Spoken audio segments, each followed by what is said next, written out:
Yo, what's going on, everyone? It's Brian and Jim here with Drink a Beer and Play a Game, and welcome to another episode of the Power Hour. Yes, welcome everyone to a special End of the World edition, episode 59. How the fuck are you? Oh my god, I'm miserable. But yeah, we're trying to bring a little light into these dark times with our dumb, normal, goofy bullshit. So, to help us out, to bring us out of our funk here, we actually have another guest. Been a while since we've had one on the show. But we have our good buddy, Nerdy Nick 91, and he is here with us tonight. What's up, everybody? How you guys doing? So excited to have you on here, bud. Jim and I, we've been bouncing ideas for people, and obviously we interact with you a lot on Twitter, on YouTube, on everything. So very excited to have you on here. This Corona shit certainly put a damper on a lot of people, and I guess right off the bat, obviously, everyone out there, hope you're staying safe, but honestly, if you're watching this, you're probably a gamer, so hopefully you're getting to play all those games that have been sitting on your shelves, like all of Jim's collection. Yeah. Yeah. It's a good time for the backlog, I'll give it that, but, just to everyone out there, stay safe, look out for each other, wash your goddamn hands, and stay the fuck inside. Because it's only going to get worse before it gets better, so let's try to make it as quick as possible. Yeah. Absolutely. Don't be some fucking asshole out there. What, you mean like the Spring Breakers? Yeah, did you see that video? I know it's totally off topic, but gosh. No,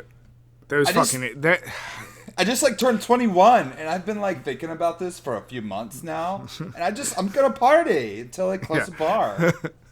My favorite is the one kid, he's like, I'm just gonna live life and see what happens and just let things go. It's like, yeah, you would fucking say that. You would. And it's like, did they purposely find the ugliest fucks there? I'm not trying to say I'm a freaking dime piece, but that was a rough looking group they picked in that video.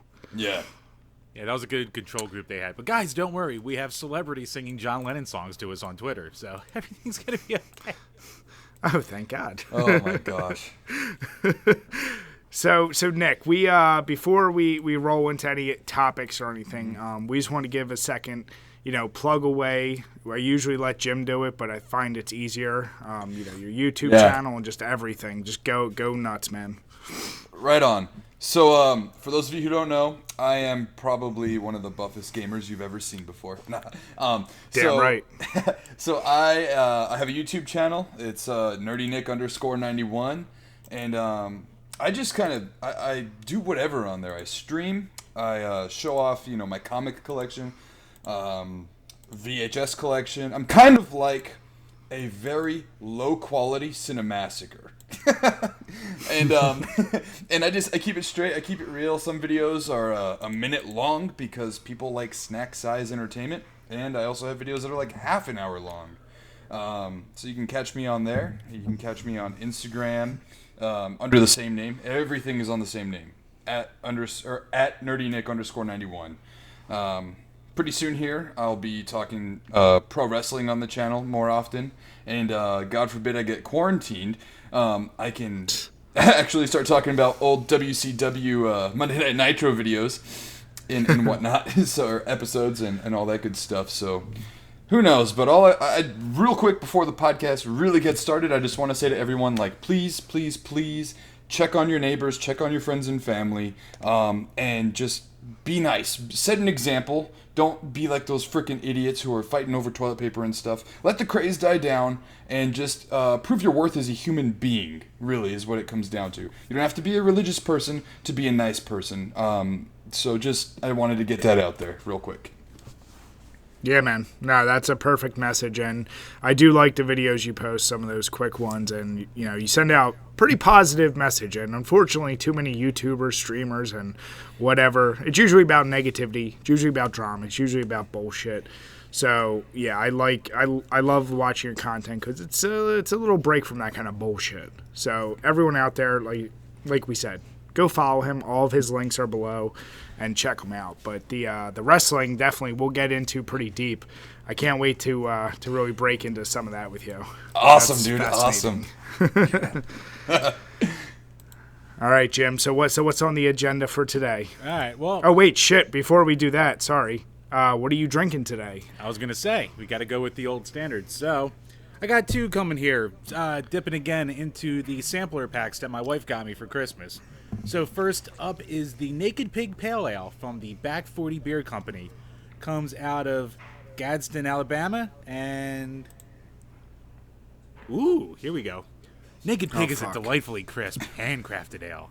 The German malts provide a perfect balance to that 5-hop additions that go into every batch we make. This Amalgam Pale Ale is tasty enough for any craft beer newcomer, while the complex character is sure to please even the most discerning craft connoisseurs. So get naked and enjoy. 6%. Please don't get naked, Jim. Right, you can see my weenus. Nobody's seen that in years. Not even me.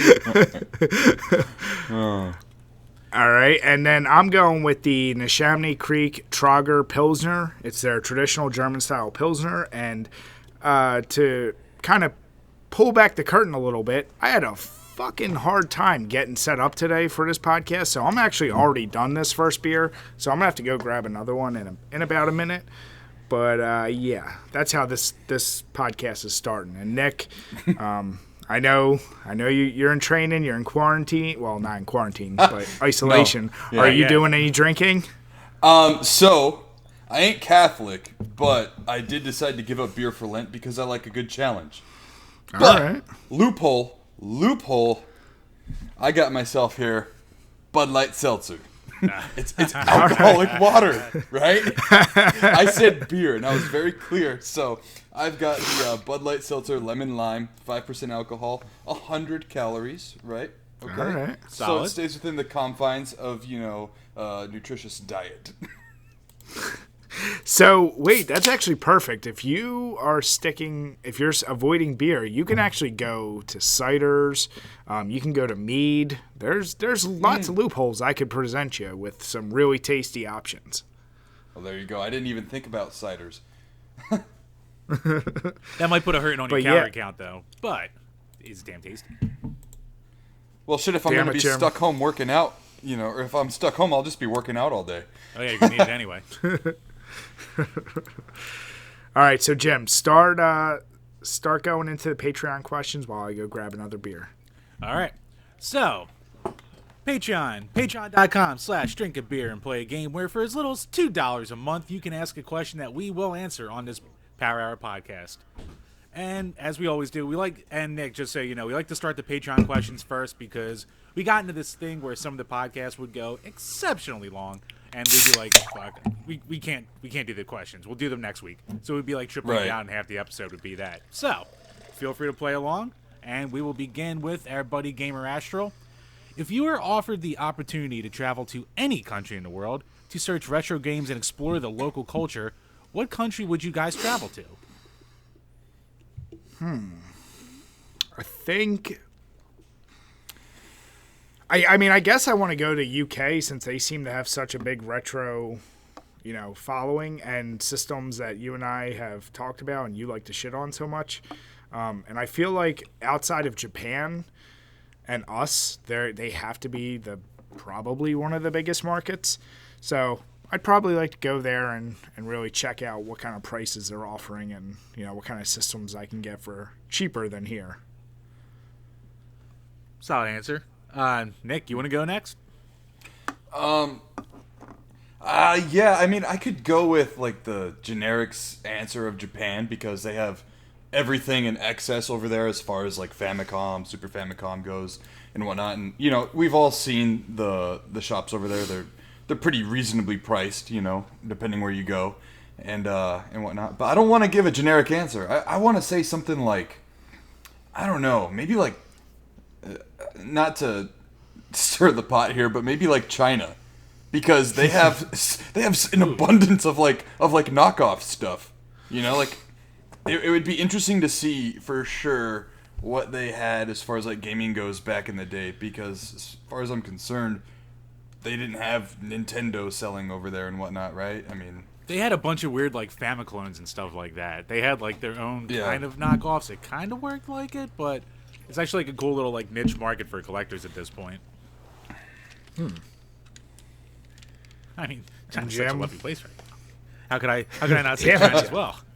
But no, I'm actually going to go with, I'm flip-flopping between either Mexico or Brazil, because Mexico, you can just go down there and you can find dirt cheap games. So if you want to load up your collection, go to Mexico. And actually a lot of Mexico variant like label carts and shit like that are worth crazy money these days. So you could stumble upon a gold mine, or just go to Brazil and just bathe in the ambiance of like 40 years of Master System support and all the weird, crazy ports that have been put on there, like Duke Nukem 3D and Ultimate Mortal Kombat 3 and crap like that.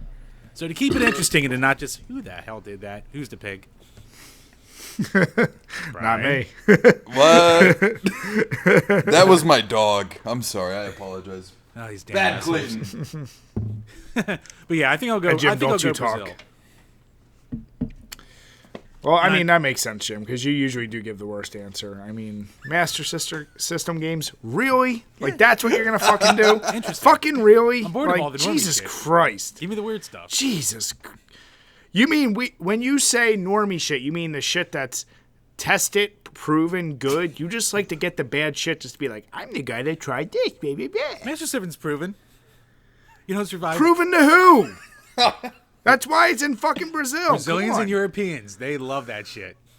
Hey, Jim. Yes? Do you have a copy of Crazy Bus? No, I do not. You need to get that when you go down to Brazil, dude. You know what? That's a good idea, too. And that's one I'll have to torture Brian with, too, when I bring it back.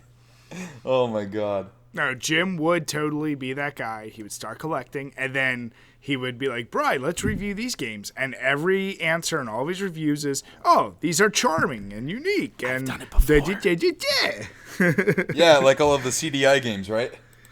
all the CDI games, like these fucking Toe Jam and Earl games. Yeah, Jim just has a habit of the games he chooses. They're terrible, and he tries to justify. He's like, but I spent 100 bones on this game, so I need to say it's good. Man. I gave you the gift of a PC Engine game with titties, all right? You are welcome, sir. That's the only good game from that system you gave me. I only gave you like got 2 nothing. games, if that. Yeah, so one was good, one was bad. How dare you? So I do like that question. I'll give you credit. Mexico was a more interesting answer, and then you fucked it up with Brazil. So I just lived to disappoint you, Bri. me, your parents, your wife, whatever. Yeah, you know. Next up, Game Whisperer Dean. Are you excited for the new Half-Life game? Is it actually coming out? I guess he's talking about Alex, which, I mean, we already The kind of one talked that about we talked about? Yeah. Yeah, Nick, did you see that? That's the one that's it's the VR. VR. Only. Yeah. Yeah. I don't know, man. I mean, I've never really got into the Half-Life games, and I never played like Half-Life 2 or whatever on the orange box. I've played mods of, I'm pretty sure all of us have played a mod, even unknowingly. But I have zero knowledge of Half-Life as far as like story goes, so. Yeah, I think our biggest takeaway was for such a franchise that was for 2 games, and like you said, all the mods that came out, it's so beloved, and it was a first-person shooter, accessible to many people. They even did the Orange Box game for the 360 and other systems, but now you're going to switch it to a virtual reality only when people have been begging for, what has it been now, 13 years at least? At least. For episode 3, right? Yeah, like Yeah. now you're gonna. It's kind of like a big FU, unless they have in their back pocket. Here is episode 3 or whatever, and it's coming out next year. That would be the only way I'd say that's a smart idea. Otherwise, they better rethink just doing it VR only. I had a funny thought right now. What if they did like what they did on the SNES Classic with Star Fox 2, and you have to like play and beat Alex first, and then they snuck that in there. Yeah. That would be like That would the be biggest goddamn dick impressive. move ever. Dick move, yes. I But if mean, you want to that's talk about like people rushing out to buy it then, holy crap, there's your seller. Oh yeah, Right? it might outsell the Final Fantasy VII remake. Valve, call me. He's got all the good ideas. He's a man with ideas. Yeah. But yeah, no, that's yeah. I haven't seen many people in full support of it. Let's put it that way. Yeah, it's just because, like, especially with it's only going to come out on, I don't even know it's coming out on every VR set, and it's basically a way to sell the Valve VR thing that they're going to come out with, which is like $1,200 or something, which good luck in today's day and age. So, yeah, we'll see about that. But, yeah, I mean, it kind of looks fun, but I don't know. I'm with you, Nick. I never really got too far into Half-Life either. I played mods, but, yeah, it's just something that kind of passed me by in a day. And last up, from G to the next level. If you guys could go on vacation and travel the world to drink beer from every country you visit, where would you go first and why? Cheers. Oh, wow. I would definitely start Germany, since that is the powerhouse of European beers and just beers in general. You know, dating back to friggin' when the monks were brewing beers. Were they married? Between Belgium and Germany. But, I mean, that's where some of the greatest beers in the world are. So I'd start there and kind of go around Europe. Yeah, I'm going to have to say Brazil again. Shut the fuck up, Jim! Oh, God. Yeah, where the hell would I go? That's a good question. I'm the one who gets these, and I don't know enough about, like, you always say all the time, Brian's more the beer guy than I am. I just like to drink the shit, so. But yeah, you really can't go wrong with anything in Europe, so. I don't know, I've never been to... Jim... What? How about I answer for you? No, I'm trying to be nice. Okay. How about I answer for you? Okay. And so similar to mine, you go to Belgium because that's the home of some of the original sours, like the Flanders Red and things of that nature. Ooh. So you stay around Belgium and France, and that's where sours, which seems to be a beer type you're getting into, that would be a hotbed for you. I like Hefeweizens too, so that would probably be there too, right? Or is that more like Netherlands No, or something? that's Germany. Oh, okay. Bastard. Whatever. It's the How other about side you, of the Nick? world. If it's not Lent and you're drinking free, where are you going? You know, I'd probably say England. Nice. England, just because, I mean, the pub scene. I've never been abroad, and I think it would be fun to learn a fucking soccer or a football song. Excuse me, your audience in England. I apologize. Don't worry, we don't. Yeah, stupid Yanks. But yeah, I'd probably like to go to England just because, I mean, why not? You know, it sounds like the best place to get drunk and have fun and whatever. I don't know. Go to the I'm like, no, that's of the Dead. Yeah, I'm like Jim. I'm not like a big beer. I'm not fucking hoity-toity and fancy with this shit. If you put a beer in front of me, whether it be dark like Guinness or extremely clear like a seltzer, I'll drink it. You know? Yeah, but you and Jim are vastly different in body types. That's true. Yeah, but I will say, I will say, you know, if it's a Friday night and I got paid, I guarantee you, if it's not Lent, I'm buying some Keystones from the grocery store. Man. Don't say that, no, Nick. I did buy a spare Keystone case for the Corona Apocalypse, so. Yeah, I'm not a rich man.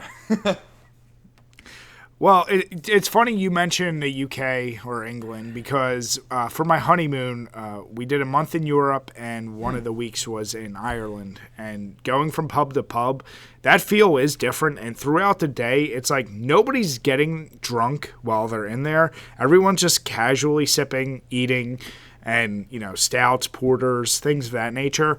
But we were there when Ireland was playing Germany, which I know nothing about international soccer, but apparently that was a huge match because one in their biggest, most popular street in Dublin, they had the Irish team and all its fans in one pub, and then German fans and all their and.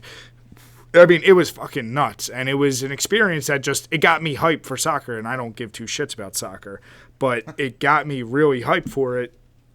And yeah, that atmosphere, like you're saying, it is something. It's like the equivalent of someone going to a, American football tailgate and then going to the game, like an experience that you'd really want to get and feel. So it was a lot of fun, and I definitely would say if you ever get a chance, get over there and try that because that would be fun to do. Yeah, that sounds like exactly what I had imagined in my mind, Yeah, for sure. But no, thanks, G, for that question. Thank you, everyone who submitted the questions. And I think, Jim, I don't know if I saw correctly, we might got another Patreon. So thank you. I don't have the name in front of me. I don't know if you do. Thank you guys for... It's actually Hibiki. It's just under his girlfriend's account. So he joined up. Oh, okay. Cool. Because he's a Thanks, good boy. bud. He's a doll baby. Travis, you're the man. All right. I kept bugging him to get his question in for the Power Hour, and he never did. So, but I think he did give us his game suggestion. So we're gonna have to do a review for him. All right. Wait, what was it? I'll clue you in later. Damn it, Jim. If you had any influence in this. No, I actually didn't, but it turned out splendidly for me. Damn it. All right. Oh, wait, Jim, before we go on with the rest of the questions, should we also announce that you're talking to the champ of Tetris 99 right now? I was wondering if you were going to bring this up. Well, Jim, you mentioned this game for over a year to me about how good it is and da-da-da-da-da. Yeah, it is. And I jokingly said at one point, if I get it, I'll probably do better than you. Yes, you and did. I've had it for about 2 months, and Jim, I've come in first about 6 times now. How many times have you came in first, Jim? Never, Brian. Never. Not once. That's not what his wife says. Dude, shit. I'm the goddamn grand champion of that one. I'm sorry. Dude, if you've ever seen that meme of he just nutted and turned over and played Clash of Clans, that's kind of me in real life. Oh, my God. Nick, that's pretty much as spot on as it can be. Oh, shit. But yeah, that's Jim. Do you have anything to say for yourself? Like, what's the excuse? Am I just better at it than you? I think when I was playing, it's when there was the real hysteria. So I think I'm gonna have to. I'll probably have to start practicing again. I'll probably be able to get first places now. Interesting. Well, I really can't wait for the drinking game now, Jim. That's all I'm gonna say. It's gonna get very interesting. And Nick, I don't know. Have you had a chance to play Tetris 99 at all? Yeah, many a drunken times on the toilet. Exactly. Perfect time Dude, for it. Toilet time. By the way, can you tell Jim this? It's amazing if you know Jim. Jim is that guy that would get drunk, get butt-ass naked, or do some silly shit. But he was so like, oh my God, I can't believe you play your Switch on the toilet. Like, I was like, that's one of the main places where I do play my Switch. Exactly. Like, why would you not play your Switch on the toilet? So I'm still curious, Jim. You never gave a good answer. Like, what is your opposition? Because you're on your phone, you're touching something you touch even more. Yep. But the Switch out on the toilet, that's a big no-no. And it's weird, too, because I've brought every other console into the toilet. I think it was the fact that you just left it there. I don't know. Maybe that was the thing that just, like, got... I was like, why is it still here? Like On my windowsill? Yeah. Right next to your shitter. Because that's where I play it the most. Like, is that not a logical thing? Like, oh, man, you leave your keys right next to the door before you go out. Like, yeah, that's where you fucking leave things, where you use them the most, right? I mean, I use my Switch on the Is couch your the window... most. Is your windowsill above your toilet or away? Yeah, it's above and away. It's not that Yeah, away. I'd say it's safe. It's barely 2 feet away, if that. Jim, if your piss or shit flings up My piss 2 and or shit 3 could. feet... You know my powers. Oh, I took the wrong time to take a sip. Jim, I mean, let's be honest. Any toilet you're sitting on, nothing's getting past you. And if you're peeing, you're one of those guys that has to sit to pee. So what are we talking about here? I don't have to, but it does cut down on cleanup. You mean yours doesn't reach in the toilet, like when you're standing? Wait, what? It would have been better if you said when you're sitting. But, Jim, that's not a problem? no, Brian, it's never been a problem. I have the wiener of a baby and the balls of an 80-year-old man. So those things are just always trying to work. Oh, my God. But yeah, I had to throw it out there, Nick, because I'm so glad you just said Glad that you about fucking- you Yeah. playing. Yeah. I mean, that's where I level up the most, I think, in Splatoon and in Rocket League. I played my Switch, now that I got my Joy-Cons back from Nintendo, I play my Switch like 99%, handheld, and, You know, Yeah. I walk into the bedroom when my wife's playing Call of Duty, and I look at her and I say, "Going to the bathroom." She goes, "All right, have fun," and she knows that is my time. See you in 2 hours. Yeah. Well, I keep it like an hour, not 2. I mean, you know, your feet go numb. That's just selfish. No, at that point. Yeah. My wife definitely messes with me when I come in and she knows because she'll hear the Tetris music and she'll know like I'll have a walk to me if my legs fell asleep. She'll like hit me in the leg like fucking with me. I'm like, stop. I'm like, it's pins and needles. Stop. Yeah. There was one time I had a gaming session back when I didn't have my Switch and I was playing like Mortal Kombat X or whatever on the phone, and it was like, you know, you tap to punch and kick, and I was gaming on the freaking toilet for so long. I stood up, and one of my legs was completely numb, and I almost bent my knee backwards. Oh, Yeah. that's not good. Scared the crap out of me. So yeah, Jim, step up your gaming level. Fine. Play your Switch God on the damn toilet. it. Stop playing Clash of Clans. That's the real goddamn message here. Yeah, you might as well be playing Raid Shadow Legends. Look, Yeah. it is the RPG experience of 2019. Whatever. I'm Shut up, trying to get a weeb. sponsorship here. Before. I'll be watching your guys' I will videos, wear and then it'll go to an ad, and then it'll be like, "Let's play Raid Shadow Legends." I'm like, just get on with the fucking video. There couldn't be any other ads ever. It's the same ad Yeah. for every single video too. Fucking Yeah. raid. Absolutely. Or that Australian chick that's doing it right now. Yeah, she is. I don't even Oh yeah. That makes I don't even know who she is, but it's fucking annoying, and I'm tired of her. Look, I can finish between the start of that ad and the skip now button popping up. So Damn it, Jim. Oh my god. Son of a bitch. look, I'm just saying I'm a happy man about the end of that ad, or when I can hit that button. What's that counter? 5 seconds. Damn it. This is the most ambitious RPG ever. That's the word. All right, and we are back. Much needed. Had to grab new beer because I actually already finished my Murphy's Imported Stout. You can actually go on our website in a day and see my full review of this. But moving on, as far as topics, one of the things I was thinking of, because I mentioned at the beginning of the podcast, but I am personally trying to now, since I'm spending a lot more time indoors, like blast through games that I've like, okay, I really need to go through, beat all the way so I can put them away. And I wanted to hear from you guys. Are there any games right now you're picking up specifically because of this whole, call it isolation, whatever you want, shelter in place? Or are there any games you're like, all right, I'm definitely going to get a chance now to beat? So I'll let you guys get started with that. So Jim, you go first. All right. So besides doing a couple things that, well, they're going to get pushed to a couple months down the line, I'm getting 2 games done that we plan on reviewing. But for like casually games I want to get done, I want to get through the story mode in Dragon Ball FighterZ. I want to say I'm going to finally beat one of the big RPGs. So it'll either be Earthbound or Secret of Mana or Final Fantasy III. One of them. Just to say, all right, I gave one of these like, you know, more than 2 hours of a chance, and to see what the hubbub is all about, and maybe finally see if the genre can be for me. Because I can sit through like Western RPGs, but JRPGs, with the exception of like the original Final Fantasy, which is just nothing but grinding, I've never been able to really get into. And of course, How about you, Nick? They take so much goddamn time that I finally have the time. So Yeah. Right. So, I've got a giant backlog, just like I'm sure both of you guys, but, you know, I can't help myself but buy new games to put on top of that backlog. And so, yeah. so today I just picked up Doom Eternal, so I'll be playing that for sure.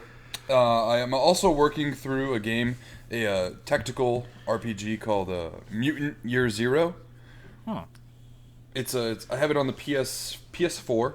It's very much, you know, akin to like Mario plus Rabbids, but post-apocalyptic, and you know your main characters are like a duck dude and a pig dude.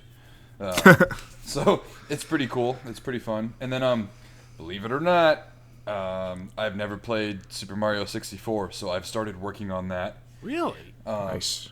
Yeah, so I was like a PS1 kid, you know, and I got my 64 like late, like when Conker came out. So yeah, and then I noticed on the eShop, Final Fantasy like 7, 8, and 9 are on sale. I played 8 on a Pizza Hut demo disc back in the day, so that, A lost art. I'm almost I'm tempted to pick that one up because like I've never beaten a Final Fantasy game.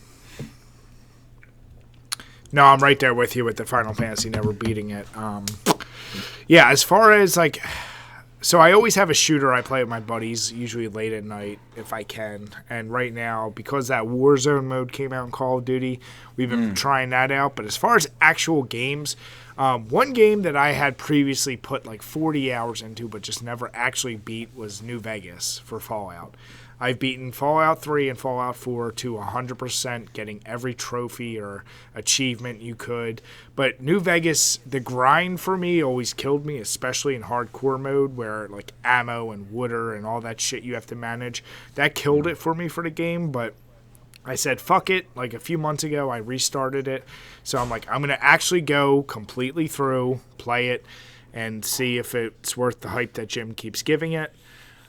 But I'm also trying to go through the Witcher games. And the original Witcher is like, I can only seem to find it on PC, and I'm not trying to run my PC like that for that game because I never even heard that much of great things. I think that's all so it's on I've been playing. Yeah, and Yeah. I've been playing Witcher 2 for a while now. So I'm just trying to work up to Witcher 3, and I'm the type of person that even though I know Witcher 3 is a far superior game, I have this OCD thing where I have to go through, play number 2, just so I can then play number 3. So basically I picked 2 crazy long RPGs in the event, like at least I'm hoping to get through one of them, and I'm sure I will. But yeah, I'm like you, Nick, and well, Jim gets bad games, but new games come out, and I keep piling them on top. Jim hasn't gotten a good new game in quite a long time. But like, if I see good games on sale, like, and I know right around the corner, Resident Evil 3 Remake is coming, and I have to get that. Yep. So, Doom Eternal, that's one, man, I really, really want. And Jim, I'm hoping you actually get, because you've talked so much about how much you love the latest Doom. There's no excuse for you not to get it, Jim. No, I was actually talking with Nick about it before we got on, and I'm definitely going to get it at some point. I'm probably just going to wait for a price drop since I'll only probably just ever play through the storyline in that. So, especially since they kind of took out a bunch of the multiplayer modes anyway. But even then, I barely scratched those nutsacks back in Doom 2016. So, for the amount of value I'll get out of it, I can wait a little while. Of course. So help me God, if I see you buy one more shitty game in between then and now, you're getting a ball tap. So that's going on record. Yeah, I'm kind of not like I'm leaving my house because of my crippling anxiety right now, Brian, because of the end of the world. So I have no reason to do that. Yeah, I will say too, I've never played Dark Souls, and I just recently got a PS3, I don't know, about 6 months ago. So I've got Dark Souls 1 and 2, and, if I'm going to be hunkered down here for 2 weeks, I'm sure I could get maybe, 30 minutes through Dark Souls 1 without dying. Dude, Dark Souls, that was a game I started years and years ago, and I dumped, 10 hours, 15 hours. I don't know, I didn't bother looking up strategy guides or whatever. If you're a dude that likes to grind, you'll love the game, but it is annoying. I would just strongly suggest, especially since you have PS4, Bloodborne. I love that game, and I haven't put even that much time, but I feel like I've gotten so much further. It's just a better looking game, and I like the story a little more and like the creatures. But no, you may play Dark Souls and think, this is pretty good. Yeah, I've never. I have like 2 of them. I think I haven't touched them yet, but I'm like, yeah, I know that they're just gonna kick my balls in. So maybe one day I'll get around to Dark Souls. Maybe we'll do it for the page and push ourselves through it and suffer. But Yeah. You mean I'll do it, Jim? I'll get through like one of them in the time it takes you to get through 3. Wow. What's the easiest one? I'll do that one. Shut up, Jim. Oh, last one. I don't know why I forgot, but I put in Spider-Man for the PS4 yesterday. Nice. And I'm like 12% through it, so I'll probably go through that too. So, is it as good as I'm hoping it is? Because I want to get that. You know what, dude? Get it. I think it's like $20 now. Like, it's worth every penny. And I don't mean to like knock the story or whatever, but just swinging through the city is worth $20. It feels so like satisfying, swinging from building to building through the city streets. It's great. Kind of like the original like Spider-Man 2 for the Xbox and PS2. Like that feeling when you first were able to do that. You're like, holy shit, this feels great. That's a game that was actually one of the selling points. When I got my PS4, it was Dying Light, let me think, Bloodborne, and ironically enough, No Man's Sky were big sellers for me to get that system. But Spider-Man was right there too. I was like, oh, this makes perfect sense. And then God of War came out. There's so many games for my PS4 I want to get, but like I said, I have such a fucking backlog that I'm like, no, let me at least, like, I have this internal rule where I'm like, let me beat 3 of the games I own before I get another game. Right. Yeah, I was like that this year. I was like determined. I started beating like game after game after game, starting with like Luigi's Mansion 3, and then I slowed down because I started buying new games and started playing those. Yeah. No, I hear you. Yeah. But yeah, so everyone listening or watching, comment below. What are you guys watching? Are you being like us? Are you finally hitting up some of your shelf collection? Or did you go out, get a brand new game that you've been hearing about and you want to try out? Leave it in the comments below. All right. So one of the things we want to also mention is we don't know the status. And Jim, I don't know if you've ever looked into it, but we've been going for the past 2 years to Too Many Games, been having a really good time. I don't know if it's obviously not till June. Who knows if it's actually going to happen with all the shit that's going on. We're seeing lots of schools and certain things are definitely shut down for the foreseeable future. I don't know if that convention will actually happen, but hopefully it does. And if it does, we're definitely excited to go. We may potentially have some merchandise when we go there. But, the real thing is, if you do watch us or you ever want to talk to us and you're going to that thing, feel free, reach out to us, let us know you're going. And it would be really cool to meet up with anyone that enjoys our stuff and just want to have a beer with us. Because really, we're just there to buy games and fuck around. We're not there really promoting anything else outside of that. And buy beer for us. Shut up, Jim. Stop being cheap. God.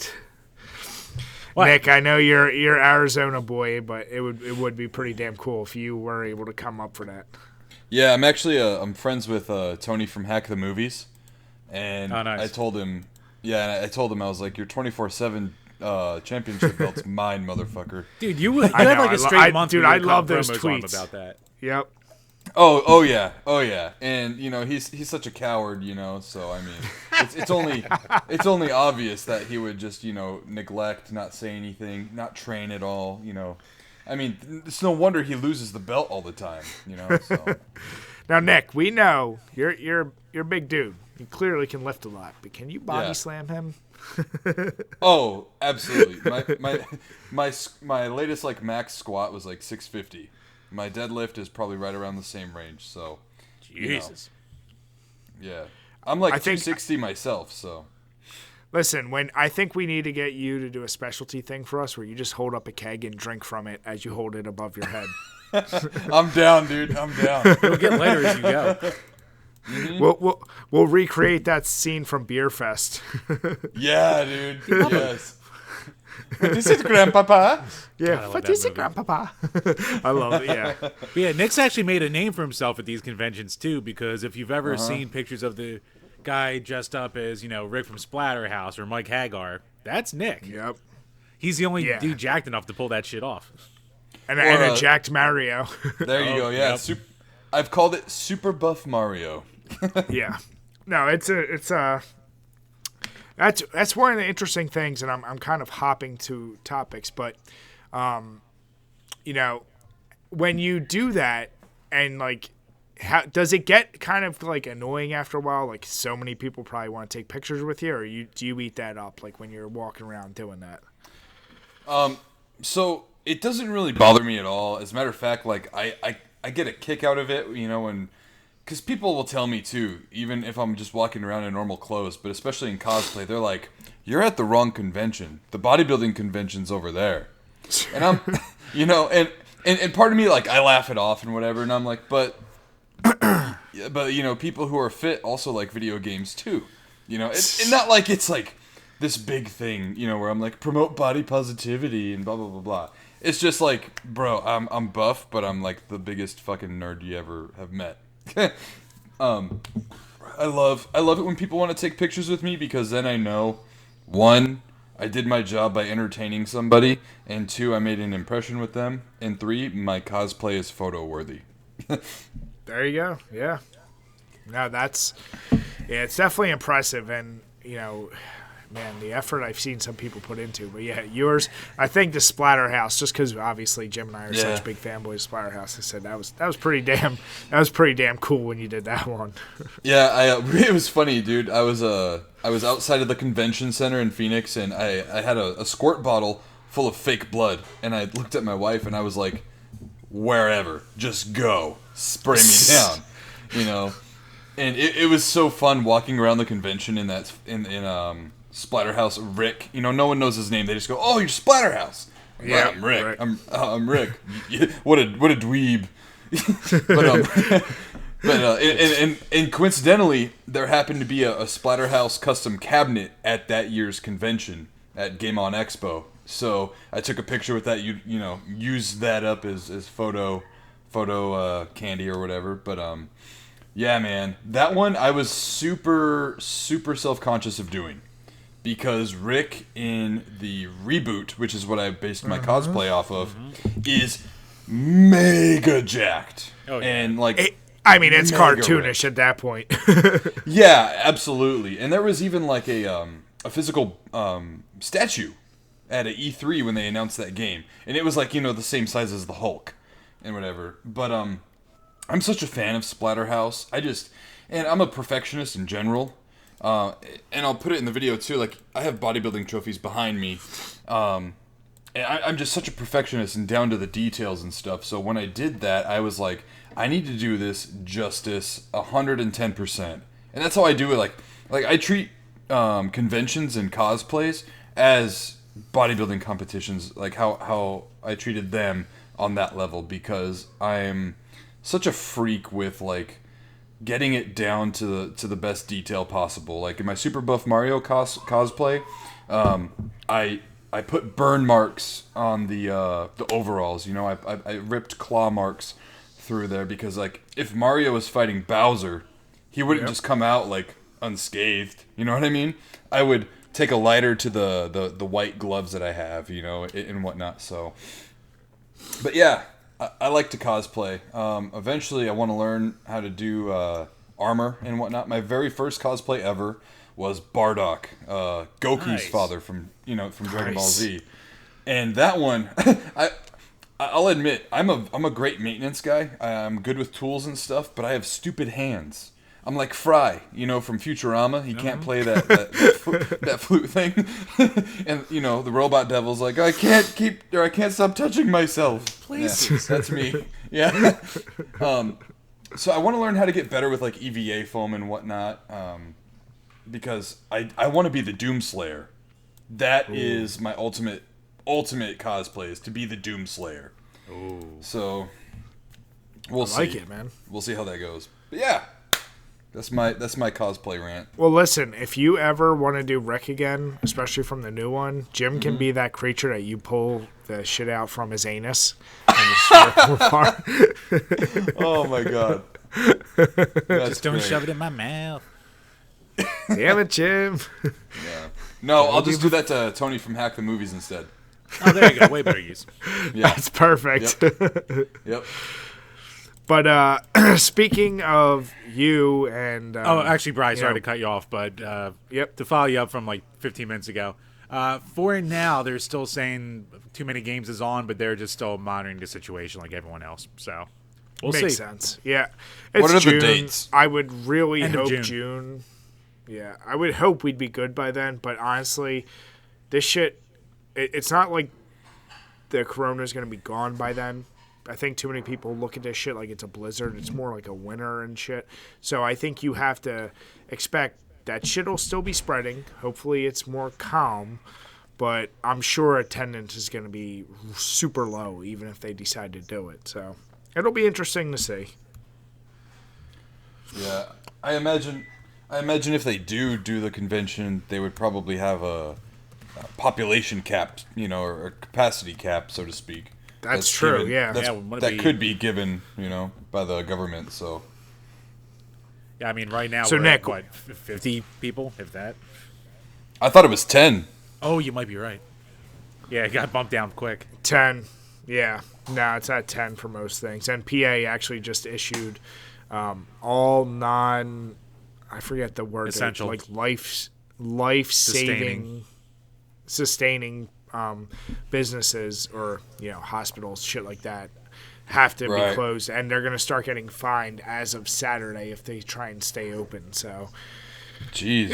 it'll be interesting. But, the problem is, like we said at the beginning of the podcast, you got asshole spring breakers and these places that they're like, oh, no, it can't happen to me or I'll be fine. It's like, that's not the goddamn point. Like, just fucking sit in, play a game, watch a movie. We have so much shit at our fingertips right now. Like, can't you just chill for 2 weeks, 3 weeks? Like, relax. Everyone's phone is a supercomputer nowadays, Like, Yeah. Yeah. Yeah, if this shit was the 50s and 60s, I get it. It would really suck. But you can chill, relax. Yep. Yeah, like books and time with family. Ugh. Board games, more like boring games. Oh! Do I even own any board games? I have like one. Oh, wait, I think I still have Battle Masters in here, Bri. I can whip it out for Sandy. Got my spider bite over there. Jim, yeah, get another spider bite. Nick, do you remember that AVGN, the Board Games video, when they did Battle Masters? It's like, one of the ones with all the little pieces, and you go pew, pew, pew, and shit like that.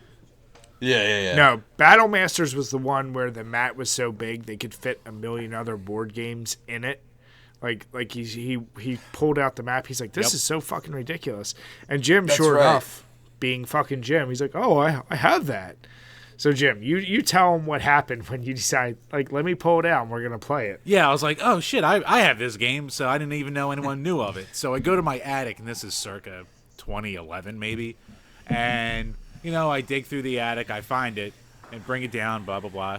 Next day I wake up and there's a bump under my eye, and I'm like, huh, that's weird. Ooh. And then it just gets bigger and bigger and bigger, and then it gets blacker and blacker and blacker. Oh. And like, it took probably about 3 weeks for that to clear up completely before I could start like scraping the scab off of it. But it must.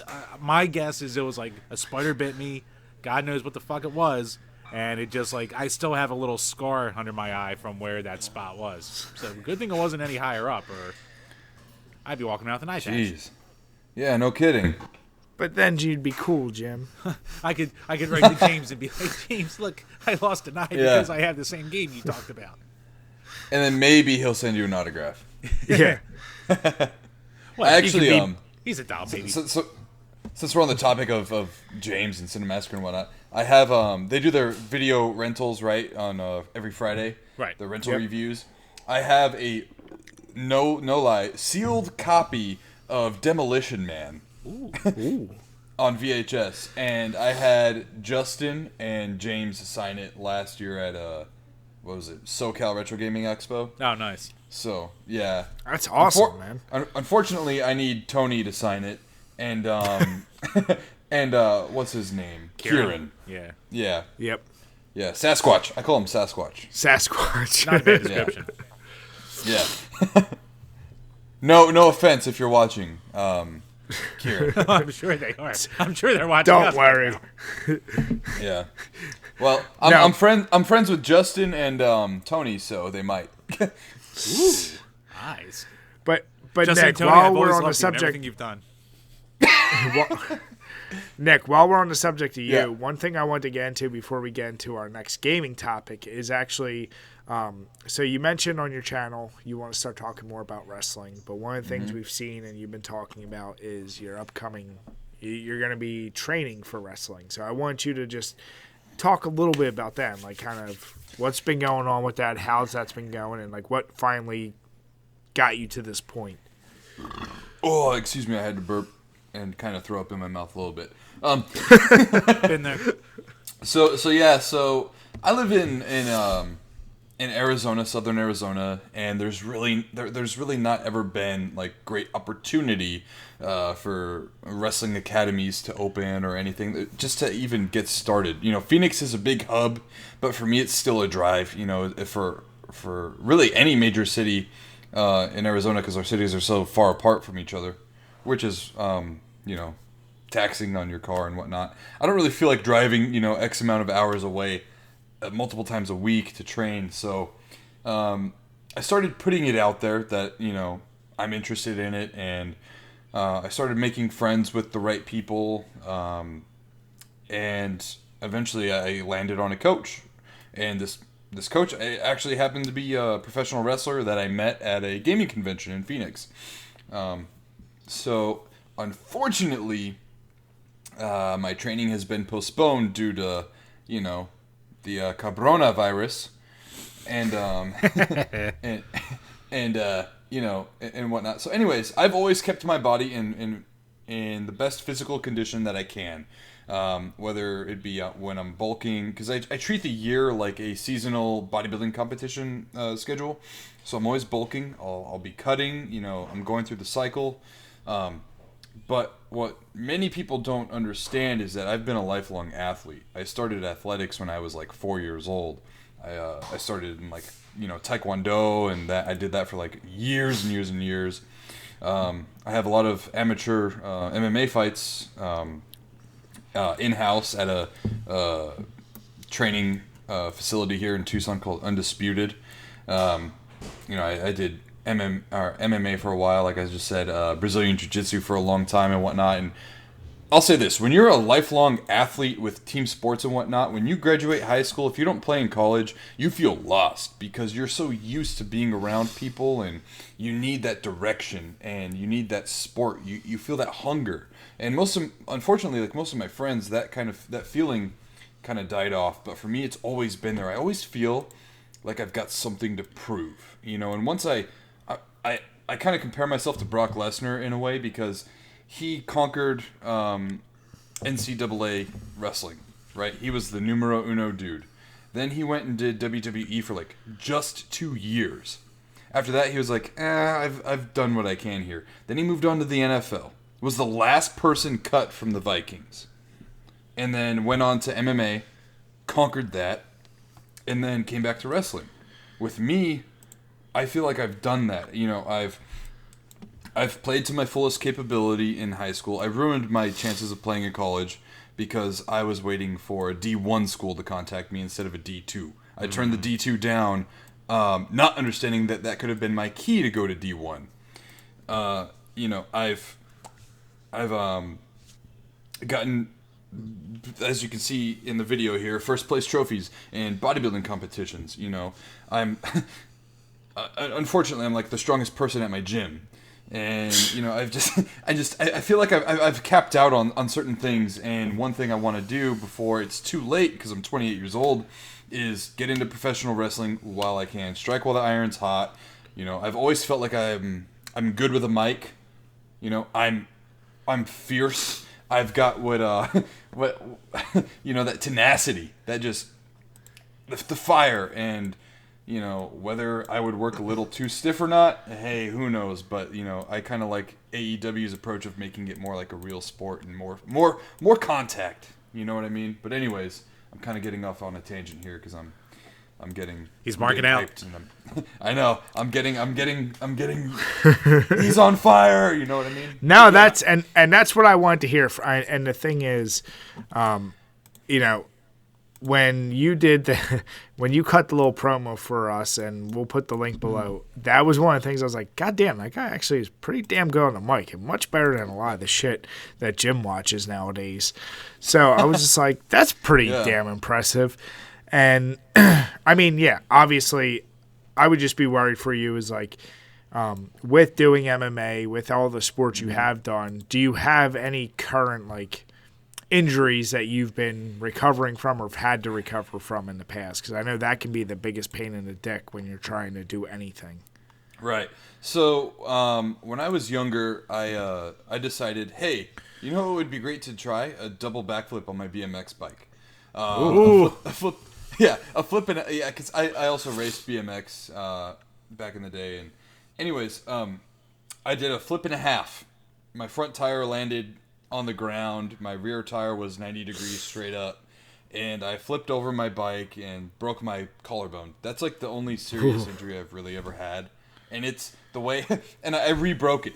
So I'll show here in the video. My bone broke like this at first, and then muscle tissue was caught in between. I had surgery. They repaired it, and then the night I got home from surgery, I fell off my bed. And I re-broke it. Oh, so my bone is now double bonded like this. So it's actually a lot stronger than what the surgeon did. So my mom and dad, you're welcome, because I did what the doctor couldn't. Okay? he made himself better.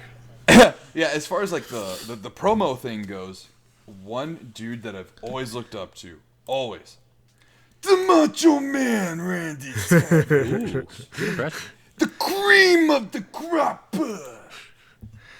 I remember being a kid, dude, and snapping into a Slim Jim. You know, I would always, every time we're at a gas station, I'm like, Mom, Dad, come on, buy me a Slim Jim. And Savage says, if I don't have a Slim Jim, I ain't macho, and I need to be macho, you know. And then, of course, we all saw him in the Spider-Man movie, you know, and like that was where I was like, pro wrestling is everything.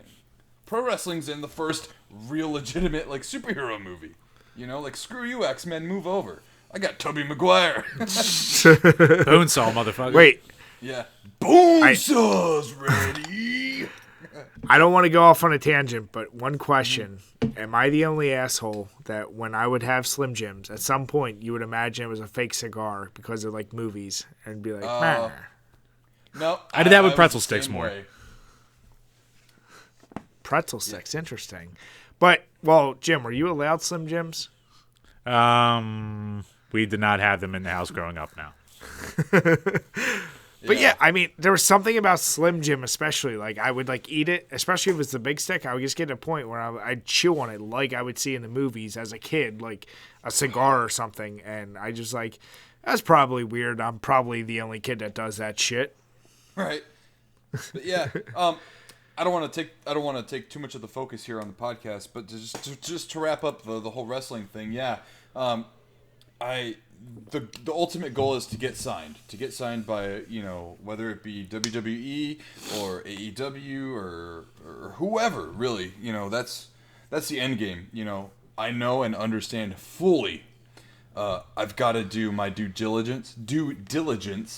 I've got to, you know, put in my time. I've got to take the bumps, and I've got to take some wins, and I've got to take some losses. I totally get that. But at the same time, I hope any of you motherfuckers out there that aren't into that stupid hardcore bullshit are ready for my fucking boot up your fucking ass, because it's coming, whether you fucking realize it or not. And anywaes, me and Jim will be supporting you for sure. Don't worry about that. I love it. I like seeing someone who's that much into something and is driving for something, so I get that, man. No, that's awesome, and I wish you the best of, like, obviously, you know, it ain't gonna be no easy road, but I think, obviously, it's something that's driving you, and if you're enjoying it, dude, fucking go at it, because I actually worked with a dude, fucking, oh my God, back in beginning of college, end of high school, from Friendlies. He was a big guy. He had to be 6'4" or something. A little heavier set back then, but he went on and he's doing indie wrestling things, and it's funny watch because he used to talk about it, but I was like, I don't know if you're ever gonna do it. And I watch him now, and he's still going at it. And then he transitioned that into like a metal hair band, but it's just, you know, it's one of those things. It's like, that's awesome. Like, if you're doing what you love, just go out and fucking enjoy it. Right. I don't know if you guys know 8-Bit Eric, but the first time I met him, I was dressed up. I was cosplaying as Rick from Splatterhouse, and I take my mask off, and he looks at me and goes like, "Holy shit, dude, you're fucking." He goes, "You look like a dude straight out of WWE," and that was a giant compliment. In retrospect, because at that time I didn't know he was a pro wrestler already. You mean the Joey Specter? The Joey Specter. I had no idea. So now I think about it, I'm like, dude, that's a fucking massive compliment. Yeah. But I think like my dream match in like the indies would be to take Simon Miller from What Culture Wrestling. I don't know if you guys are familiar. Yep, very familiar. And scrape the floor with that stupid bald asshole's head. You know, I think that would be great. What are you just mad? Are you just mad that he was the only holdover from when everyone else left the first time? You know what? I'll just say this: the dude talks like he's a fitness guru, and he can't even fill one of my XXL shirts. So maybe he should slow his roll with preaching like he's, you know, Diamond Dallas Page or whatever. But you know, shit might be different over there, sipping, you know, tea and crumpets. I don't know. Let the Brit thinks what he wants, but hey, you know. Hey, DDP, the ultimate wrestling rookie. What was he, 35 when he really first started wrestling? So, yeah, you were 28? Yeah. Come on now. You're good. Yeah. You got this shit. But thank you very much for the platform, guys. Seriously. Oh, hell yeah, man. I feel like I've taken up too much of the podcast's actual time. But anyways, I just want to say thank you. And of course, when I'm doing wrestling, I'll still be talking games, I'll still be talking comics, and I'll still be here spreading positivity amongst my shoots in pro wrestling. I like it. So the question I had, because obviously we knew this wrestling background about you, but as a very easy answer, which kind of melds both worlds, what are your favorite wrestling games? Because Jim and I, we've talked at length. I mean, it's basically for us, it's No Mercy, SmackDown 2. Like, those two games were pretty much the epitome of great wrestling games. And there's been plenty of great ones since then. But I was curious, as a gamer and a wrestler, what is your go-to, like, you know, is it more the simulation, the WWE 2Ks that keep coming out, and you want to do that? Or is it more the old school style? So what's your favorites? So my favorite is something that you can pick up and play. That's for any game. I love, probably number one for me would be WCW versus NWO Revenge. I love the feel that game has. You know, of course it's a staple. It's a must. But I also love, I believe it's the WrestleMania arcade game. Oh, yeah. Oh, yeah. Where it's all digitized, you know, like Mortal Kombat. It's Mortal Kombat beat 'em up style, yeah. Yeah, and, you know, as the Undertaker, you can, like, throw tombstones at people and whatnot. You know, I love that cartoony aspect to it, because that's like if pro wrestling kayfabe were real and it was a game, and that's it right there. You know, the Undertaker's got supernatural powers. Razor Ramon is doing devastating, you know, cartoonish moves and whatnot. So those two are great. The simulation games, I picked up 2K18 out at Target on sale for like $9.88 on clearance, like last year. And the only reason I picked it up was because I've never played a 2K WWE game. Unfortunately, it has stupid Seth Rollins' face all over the cover. So whenever I store the game, it's face down wherever, you know. But those games I find to be a little more, I don't know, stressful, so to speak. They're more simulation. Yeah. It's all about the not much of an counters. Escape. Exactly. And when you don't get a counter, you have to sit there and watch your character get their ass kicked for a good 30 seconds and then retry, maybe if your stamina is up. But I'll say the last thing, probably any of the Raw versus SmackDown games for like the original Xbox or PS2 are great. Especially, I have a especially fun memory of one summer, me and my friend were bored. We rented one of the games from Blockbuster. We played it on Xbox. And we made custom characters. My character had like a cow skull on his head as like a mask and the horns. And he came out to Blink-182's cover of Billy Idol's song "Dancing with Myself." Nice.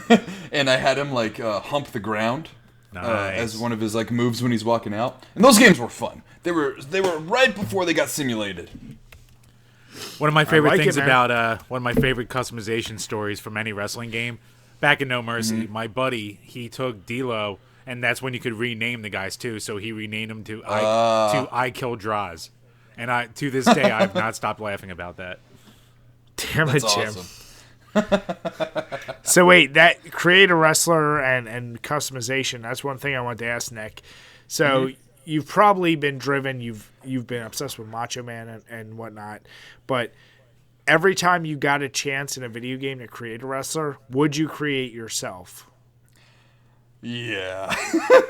Yeah. Seems like a must. So like in WWE 2K18, I messed around with that, and the last time I had done like a create a wrestler or whatever was definitely PS2 Xbox generation. So nowadays shit is intricate as fuck. Yep. I mean, you're talking like almost on a molecular freaking level. Like it's insane. So I made myself as best as I could. And I probably spent almost 2 hours, and that was without even really like mastering it. So I created myself, and I gave myself somewhat of a Rocky Maivia look, old school rock. Okay. With the tassels on the arms, and I gave myself a name, and I named myself Rush, because I feel like that's how I would be in the ring. I'm very fast, very tenacious, and I was like, yeah, why not Rush? So, and that was before I had learned of Leo Rush, and I'm like the polar opposite of that guy, and I could probably eat him for a snack, maybe between meals, so... So wait, when you go tassels on the arm, are you going old school rock or like Tatanka style? I'm going like Ultimate Warrior, right above the bicep. Oh, okay. All right. Right up, yeah. Get the pump going through the muscles, I like it. Yeah. All right. It's got to accentuate. Wait, Jim, I've never thought to ask you, Jim, in any wrestling game, have you ever created yourself? No. I always just created random characters out the top of my head. Well, I'm not trying to bust your balls. Legitimately, I'm not. But I was curious. Like, I think even I if might have it's, once back in like maybe Attitude or Warzone, something like that. But it just looked like a guy, looked like a slightly pudgy, unimpressive guy who's Again, like I took he did a suplex. wrong time to Good take for a sip. him. Yeah. Because, I mean, I feel like most people, if you do create yourself, obviously it's the perfected version of yourself in every aspect you can. Right. But you try to, like, incorporate some stuff. But, yeah, I always took you, Jim, as a type, like, in general in video games, you probably don't really create you. And once again, it's not a knock. I'm saying, like, I know how you are. You just don't do that. I could see you just creating like a character from like Orgasmo before you would create yourself. Oh God, yeah. Oh, I'd be Pickle Dick way before I'd be myself. Come on now. No, that's interesting. But really, yeah, for me, I could take like Mankind and just like trim up his like hair a little bit, take off the mask, and you're pretty much close there. Jim, you're more of a dude love. I can dance. Oh wait, you can't get, but you can't get the lady. So I guess you're Cactus Jack. Oh man. There's a car dealership down here called Cactus Jack Auto. That's awesome. Every time I see an ad for it, I'm like, yeah, you don't deserve that. You didn't earn it, motherfucker. But no, yeah, Nick, we wanted to, like, we definitely had to dive into the wrestling. And like I said, I was curious from someone who is into wrestling, someone who is now going through training, like, what your thoughts on wrestling gaming was in general. Yeah, but I think if WWE gets the right developers for their game, it won't be a shit show like this year's was. I was so excited to get a game, and because my wife is a huge Becky Lynch fan. Right now, I'm not, but that's another conversation for another time. But I was super excited for this game to come out. The ads for it were great, but then to see all the fucking glitches it had, it was hilarious. But I was like, how do you fuck this up 2 years in a row, or was it 3? I can't No, remember. the last when couple haven't been that bad, but this one was especially terrible. No, the last well, couple the one on have the been- Switch. 2K18 The on one the on the Switch s- was really bad. The Switch port was. That's what I'm horrific. thinking of. Yeah. But then the they thing had is, the one with AJ Styles, and that one was great. That one was good.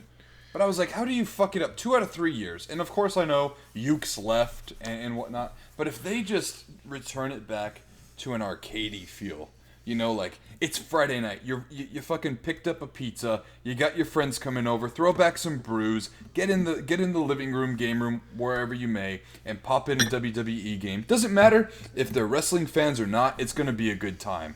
You know what I mean? Yeah. That's what they need to Yeah. get back to.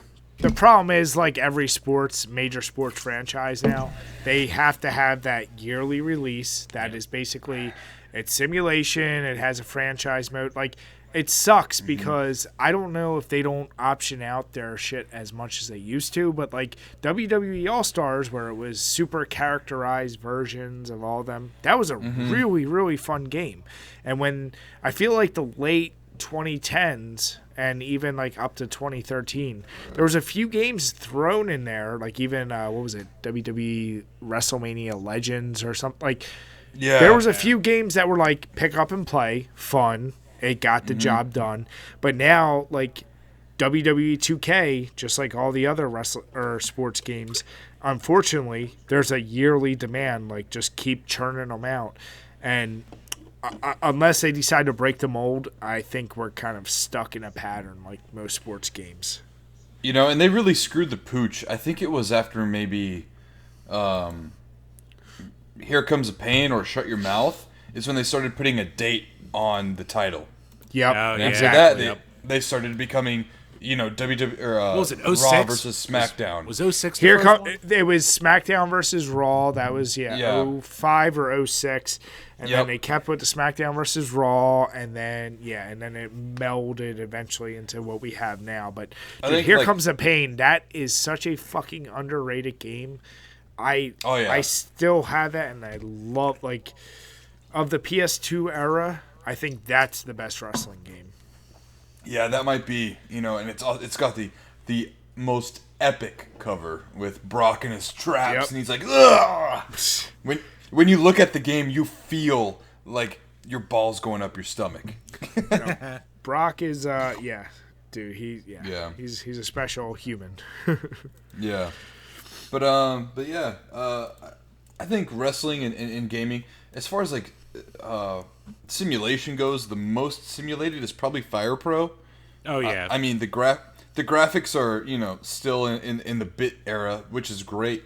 But I picked up a Fire Pro. I think it's Fire Pro Wrestling Returns for the PS2. Yeah, I Yep. have that one too. Yeah, I have that I actually one. gave Yeah. Jim a copy of that one. Yes, you did. It's got like the blonde dude flying off the ropes on the cover. Yep. It almost looks like Roddy Yeah. Piper, but blonde and more ripped. Yes, exactly. And I popped it in because I had never played a Fire Pro game before, and I popped it in and I was like, "Oh, what? It's How, it's a rough what game. The fuck? They are. Yeah, I was like, "What? You what have the to put fuck? time How did into I that. lose?" Real Yeah, bad. I opened up the manual and I was like, "There are way too many commands," and that's what I have a problem with the sports games in general nowadays. Whether you're like playing Madden, your offense or defense, you have to learn 2 different control layouts. It's ridiculous. Yeah, there's a reason that Tecmo Super Bowl still gets modded to have the current roster, and people still download that shit because simplicity and just fun gameplay. You know, there's something to be said about that people can just pick up and play versus, oh, I need to invest at least an hour before I even have an idea of how the fucking control works. Right, and to plug one of your guys' previous reviews of Mutant Football League, or is it Mutant? You know, that is like the perfect arcadey modern game you could play for sports. Agreed. It's great. And it's like the only one too. Yeah, Exactly. Yep. Took Yeah. the words out of my mouth. But no, like I said, I mean, it would be nice if wrestling games, they could get some more arcadey feeling ones, and I hope they do. And I even like ideas like, as much as it gets shitted on, and Jim and I have talked about Simpsons wrestling game or other, just take franchises, call them wrestling, call them whatever, Yep. make them up, beat them up, put them in a wrestling style, and just have fun with it. Like, that would be like, instead of being so hardcore fighting games. Like, I'd rather them do instead of a Smash Brothers, do a Nintendo wrestling game with There you like go. all That'd the be cool. like just something fucking simple that everyone would like. Could you imagine a wrestling game from NetherRealm? Oh my god. Exactly. That would be That would amazing. be awesome. Yeah. One game that's like on my Holy Grail list is Saturday Night Slam Masters. As because I obviously I cosplayed as Hagar last year. Yep. But Saturday Night Slam Masters is I think the epitome of arcade wrestling, because it is basically a beat 'em ups, but it's a wrestling. Yeah, But it's wasn't a there a wrestling port game. on the Super NES? Because I think we've played that. Yes, I had the Super SNES NES version. and Sega We played it. Genesis. Yeah. Yeah, there's SNES and Genesis. I think I like the but Genesis it- music more, but the Super NES one Oh, was shut better. the fuck up, Jim. It God sounds damn it, better of with the better course. percussion, god damn it. No, it doesn't. Shut up. That's never the case. You see what I did there? I planted that on purpose. That is always the case. Much like Mortal Kombat 1, which we have had recent commenters, thanks to the One video. comment, which is actually your fake account, which I realize, Jim. I did not fake nothing. Oh, You have my burner God. accounts. We know what you do. But yeah. Yeah, dude, Saturday Night Slam Masters is the game I'm after, so it's awesome. It's Capcom Oh, yeah. doing a wrestling game. You know what I No, mean? it's Like, really fun. It sucks It's that the back in the second day one when- went away more from like the whole being in a ring aspect of it too, to just being like, this is kind of just like another fighting game, but like the ring ropes don't matter. But the first one's so good. Oh yeah. And you get to see Hagar in his wrestling gear, dude. Like, it's so cool. Yep. No, but I just want to reiterate, make sure with everything you just heard from Nick, follow him, especially on Twitter. Like, follow this journey that he's going through, and on YouTube, like see what happens with his training and everything, because Jim and I will be following closely and be retweeting and all that stuff. Yep. Thank you again for this Nah, excessively long spot. Don't worry I about appreciate it. it. I mean, obviously, we know you. You're a good dude, and we just want to talk to you. So it ain't even about plugging. It's just we like hearing your story about. Because I was fascinated. I couldn't wait to talk to you because I wanted to ask you about that. Wow, dude, thank you. I appreciate Yeah. that. I know I talked to Jim a while ago and about being on the podcast, and Jim goes, "Yeah, dude, Brian loves your shit posting, so you're cool." Oh, I love it. Oh yeah, Pretty much. yeah. There's some Yeah. people Jim says, and I'm like, It's a vetting process. yeah. Yeah, I'm not big. I'm very, very, very sparse on Twitter, but sometimes I come on and Jim's tweets will just piss me off, and then I'll see other people that are just linked to me because of Jim, and I'm like, okay, Jim, why did you retweet this person? Like, what the fuck? But then there's others where I'm like, okay, these guys are cool. Yeah. Yeah. Method to my madness, Brian. All right. So next, we actually have a topic Jim threw up here. Actually, Jim, you breaking news as of today. Yeah, Jim. So you go ahead and explain this one because I find it pretty ridiculous. Well, Brian, there's a lot of things that during a crisis such as this that you think, man, I hope this is still around. Food stores, gas stations, hospitals, and of course, GameStop. Because GameStop has been calling itself essential retail to stay open during quarantine in a memo that got leaked to Kotaku today. So I'm reading what their response is, and just the highlight of the general idea of what they're saying is, due to the products we carry that enable and enhance our customers' experience in working from home, we believe GameStop is classified as an essential retail and therefore is able to remain open during this time. Wow. Apparently digital downloads don't exist. Hopefully cops don't know that. Well, here's what's amazing. On one hand, they're kind of saying like, yo, people working from home are just playing video games, which is ballsy enough, which is true, of course. Yeah. But I'm just like, wow, like you're really trying to justify it. And we've talked about fucking digital downloads for I don't know how long. And this is one of those shining examples of digital downloads make sense for a situation like this. Like Doom Eternal and Resident Evil 3, as we already discussed, if a store isn't open and I can't get it physical, I'm just going to get Resident Evil 3 digitally which looks like it's probably going to be the case. But, yeah, like, damn, GameStop, like, you're really going hard in the paint, and you were already a dying resource, unfortunately, because I actually think they're useful. But, wow, this is it's a ballsy move. I don't know. What do you think, Nick? Sorry, go ahead, Nick. No, go ahead, Jim. You already started fucking talking. Well, of course I had to talk over you, so I had a point, goddammit, because we're recording this it's your show. Go ahead. Well, I just gotta. Never mind. So we're recording this on Thursday the 19th, which at midnight, Animal Crossing comes out for the Switch, and you know what you see all across social media right now?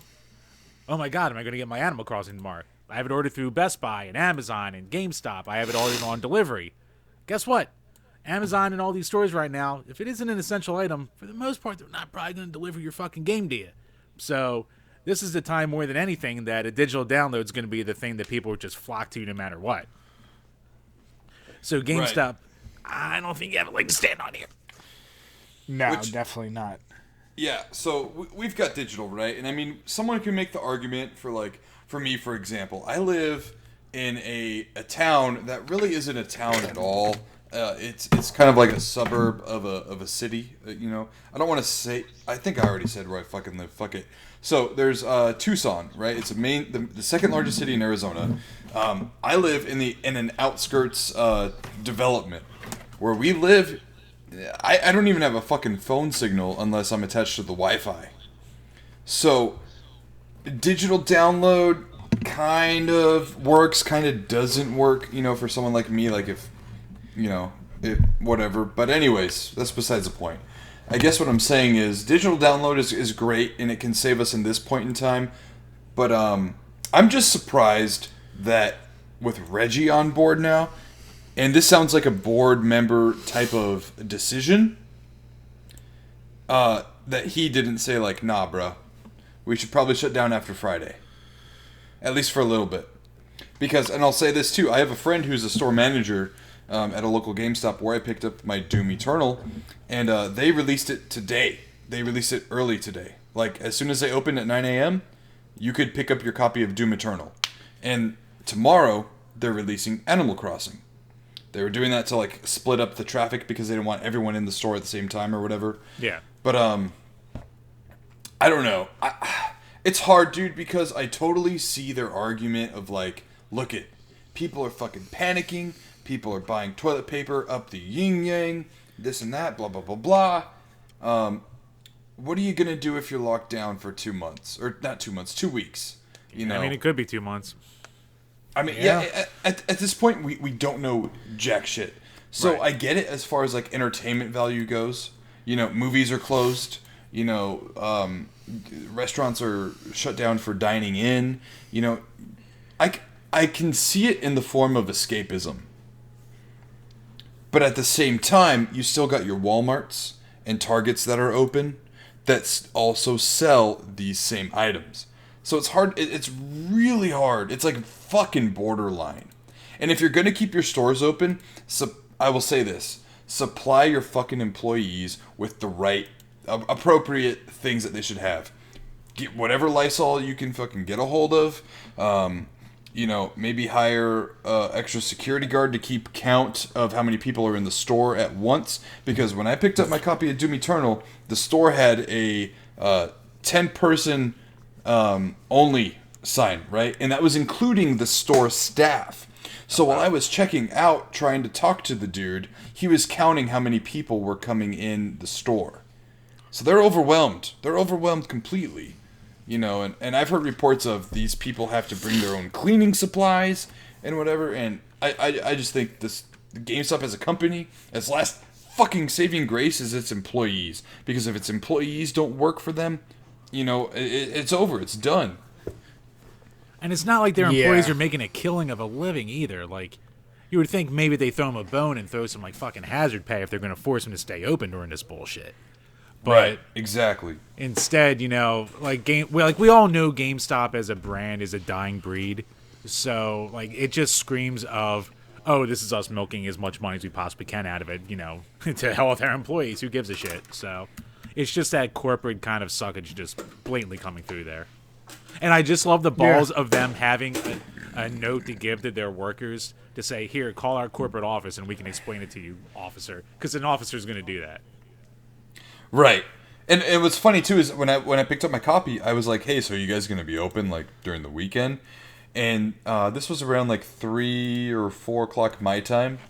And the dude was like, I seriously don't know anything. They're having a phone meeting right now. So this was already after the memo had been released that they had called all their stores and probably or having had some meeting at that point in time. So who knows if what this memo released is actually standing now.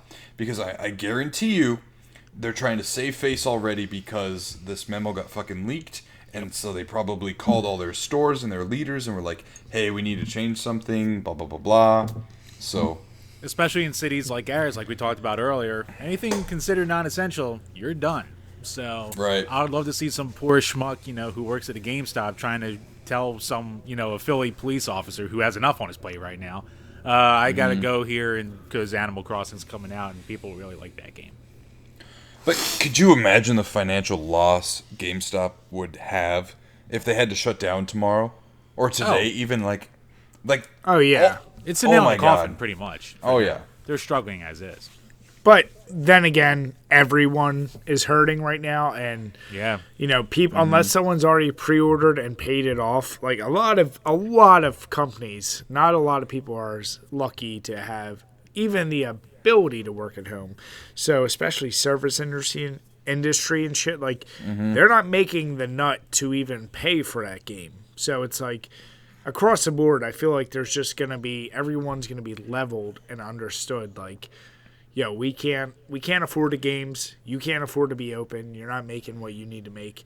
Profits are going down the shitter. Like, you just need to accept that for a short time. And it's going to be interesting, like something like Resident Evil 3, which isn't, I think it comes out very early April. I forget the exact date. But I'm curious how many stores actually order copies of it, because it's like, well, guys, nobody's coming to our fucking store, so we can't even order all the copies you would expect. I don't know how that works out, but yeah, we're all going to take a hit. Hopefully people are reasonable, and I think you just see a huge spike in digital downloads, like I'm going to plan to do for Resident Evil 3. And, in PA, we know businesses will get fined if they try and stay open. So in theory, if GameStop tries, they'll just get a fine, and maybe they'll pay it, maybe they won't. They'll probably weigh out the cost-benefit analysis of, does it make sense to stay open, pay whatever to fine, whatever, I don't know what that number of the fine is going to be, right, for how much we think we're going to sell out. Like you said, Nick, people will look for escapism, and yes, it sucks, movies and other things are closed, but goddamn, there's so many things on your fucking phone, on TV, on internet that you can watch and whatever. Right. Like, don't push it by needing to go out and get something. I will say this too, though, to play devil's advocate. You see this a lot in people who have like terminal illness. If you give them something to look forward to, the life expectancy is crazy. It jumps up tenfold. And I know for me, this week, like I'm putting on a good face right now, but this week I have been anxiety ridden. I have been, just like much of the population, worried, kind of curious. What is going to happen? I don't have the luxury of being a single dude. I have a wife. I have 2 daughters. And I'm like, dude, is the school going to be closed for the rest of the school year or not? And so on and so forth. So, but the one thing that was keeping me like, yes, we got to push on to Friday. Come on Friday. Was Doom Eternal, because I had already been looking forward to this game since November when it was supposed to come out. Then it got delayed again.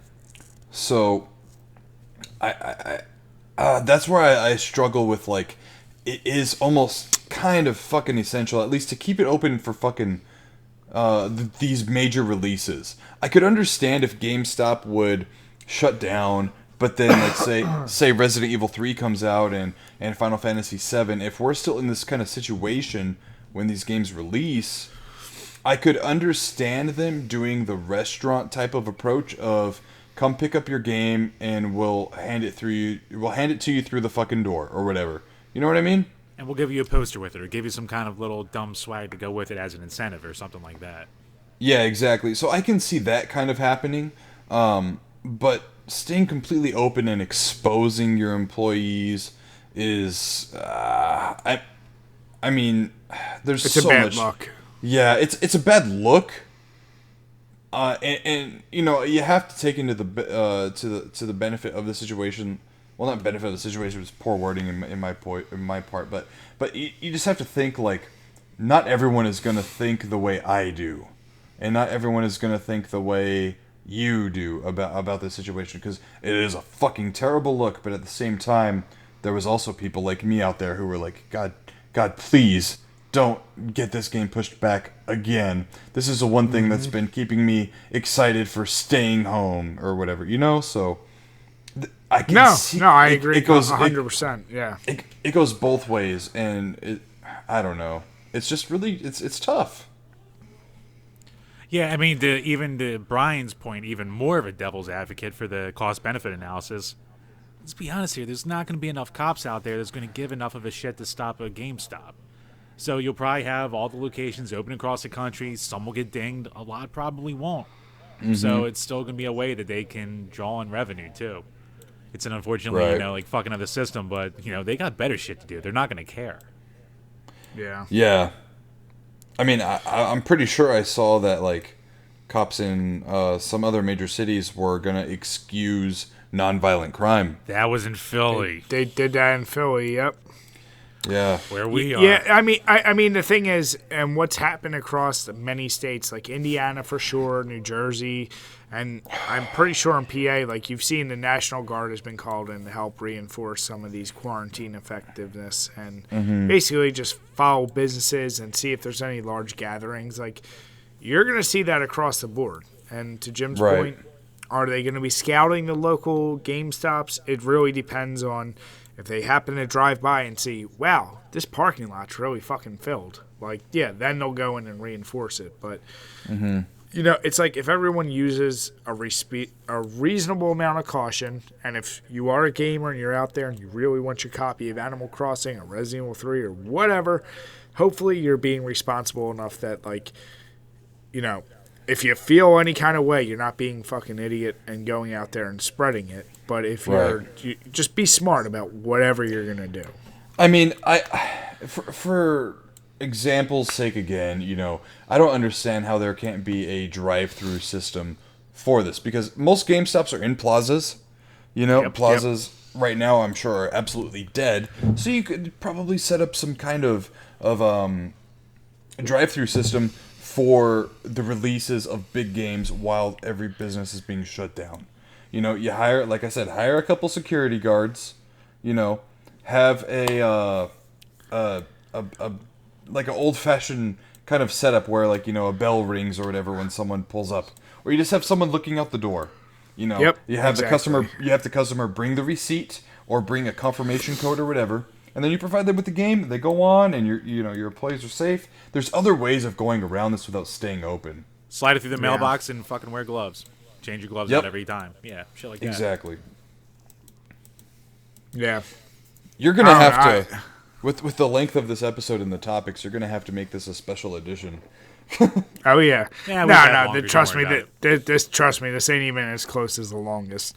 But no, I mean, I think it's one of those things. We've all been thinking about, and we're not saying anything new, but it's the idea of, like, no one's thinking about.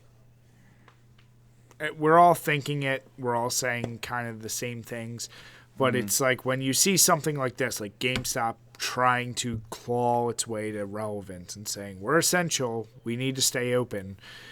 It's like, yeah, how about you come to us with a better business plan of how you can keep customers and your employees safe, and then we'll listen to you, versus just trying to say, something that may be true, which is we're essential because some people for this isolation need whatever. Like, just say your plan to keep it safe. That's all we need to hear. Right. We're keeping it safe. Our employees are employee safety is top priority, and so is our customers. Yeah. That's literally all you have to say. Exactly. So if you guys listening, watching, you have an opinion on this, maybe you work at GameStop, you know somebody who works at GameStop, let us know what you think or what they're dealing with, and I would love to hear some more stories because it'll be developing, I think, as the weeks go on. As Jim said, this came out today, the 19th, so we'll see what comes next. And again, if you're sick and you really want your copy of Animal Crossing or whatever is coming out, give your receipt to a family member. Have them go if you're sick. You know what I'm saying? Like just don't. If you're sick, don't be putting yourself out there. Don't be doing that. I'd rather you fucking wait. just Your game can wait.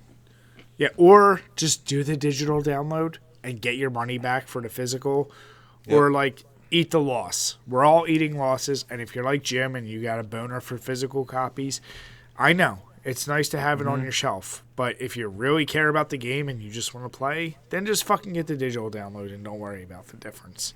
Yep. At this point in time, we all have to make sacrifices. Exactly. Yep. And the term first world problem has never been more relevant than today, because we are like most of our society is just being ridiculous right now. A lot of first world problems have become real problems, sadly enough. Oh my god, that fucking tweet of Ellen looking sad on her fucking couch. Oh my god. Bored. Right? Are Oh you? my god. Don't get me Are started. you? Yeah. Well, Jim, if I can use a first world problem as a perfect transition to our next topic. Oh, yeah. So, from PC Gamer, there is a new, and Nick, I don't know if you've seen this, you might have seen memes for it, but there's a new Japanese gamer bed. And it's yes. So essentially, excited. for those of you, if you're listening to us or watching us on the full clip, then look at the link below. But essentially, it shows a guy laying in his bed at what looks like a computer desk, but it's a bed with a computer desk in front of it with a monitor, keyboard to the side. He's got drink holders. He's got a little wire thing that goes over his head so he can watch his phone. Cell phone He's clip? got He's got a snack cart next to him. It's basically a bed with all the accessories you would need to play your games. And it's fucking ridiculous. And it is funny it comes from Japan because I believe it was Japan who's announced the thing of they've had they're reporting that basically they're not having enough babies and not having enough sex as it is between all whatever has added to issues there. But it goes on. The pictures get more and more ridiculous. It shows a guy, it's blurred out snacks, but he's laying it back, watching his games. He's got his Coca-Cola, he's got his Doritos, he's got his fucking all these other snacks next to him. Mm-hmm. And they say, hey, if you're not ready for the gaming bed, you can get the gaming camp, which is literally a goddamn computer desk with it looks like a fucking cover put over top of it is the best way. It looks like a gaming tent. It's like a mosquito fucking tent that's put around it. Yep. Oh my god, I have not seen that yet. And then they go even further and they say, but hey, if you hate furniture but you want to just lie down, how about the gaming theater, which is basically a projector mat. So you lay on this foamy, cushy urethane floor mat and have a projector and your speaker set up.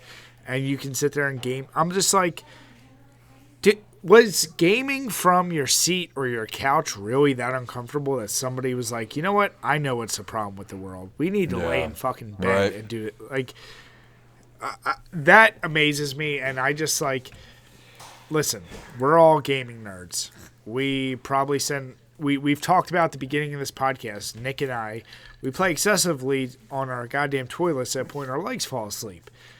But goddamn, if someone was to go out and buy an actual bed, are you just securing your spot and never getting any kind of sex in your life? What are you doing? What are you doing? Look, really? Brian, this is just called natural evolution because, I think I can speak for most gamers here when I want to be able to snack, fap, and play games and fall asleep without having to move a single bodily muscle. And now I have the opportunity to. So I can get some Dorito dust, make my belly button stink, beat a couple God levels damn of it, Jim. Tetris 99, and then take a nice little 12-hour nap. I tasted that. Jim, you've never beat Tetris 99 just because Maybe the I only could thing if I had the bed and the time. just because you have your Dorito dust and make your belly button stink does not mean you've ever beaten Tetris 99. Oh my god, dude.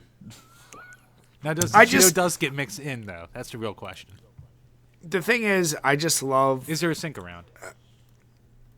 I just hope this sells no more than like 500 units or whatever of this fucking bed. Like, seriously, the chances are, if you're a gamer that was this much into it, chances are you're either late 30s, 40s, you know you're not going to ever get a chick, and you're like, fuck it, I might as well get it. Or you're a teenager and you beg your parents. And if I ever asked them for that, they'd be like, get the fuck out of here. Like, you are not staying in bed playing these like, there'd be no chance. So it's like, maybe the culture is very, very drastically different in Japan. I think it's very demasculated. We are talking about the land of the anime Bonnie Pillow here.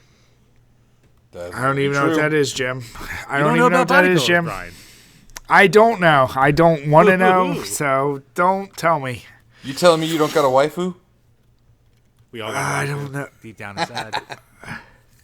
I know none of this stuff. See, you could just default and say Bulma, and you'd be fine. You Yeah, won't get Bulma judged. works. You won't get judged. Or what is her name? Lady Midnight from My Hero Academia. I haven't seen that one. My my anime watching kind of like topped out at like Adult Swim circa like 2006, and it's been like downhill since then. Oh, gotcha. Anyways, not to derail. No, but this fucking gamer bed, like, it's a cute idea. And here's the deal. It's like... It's a sad idea. Let's be honest. I'm saying it's cute because it's like you literally took what is individual components and are selling it as a makeshift bed. But really, it's just a bed with a desk that rolls up to it that sits at the foot. It's got the keyboard tray that comes... Like...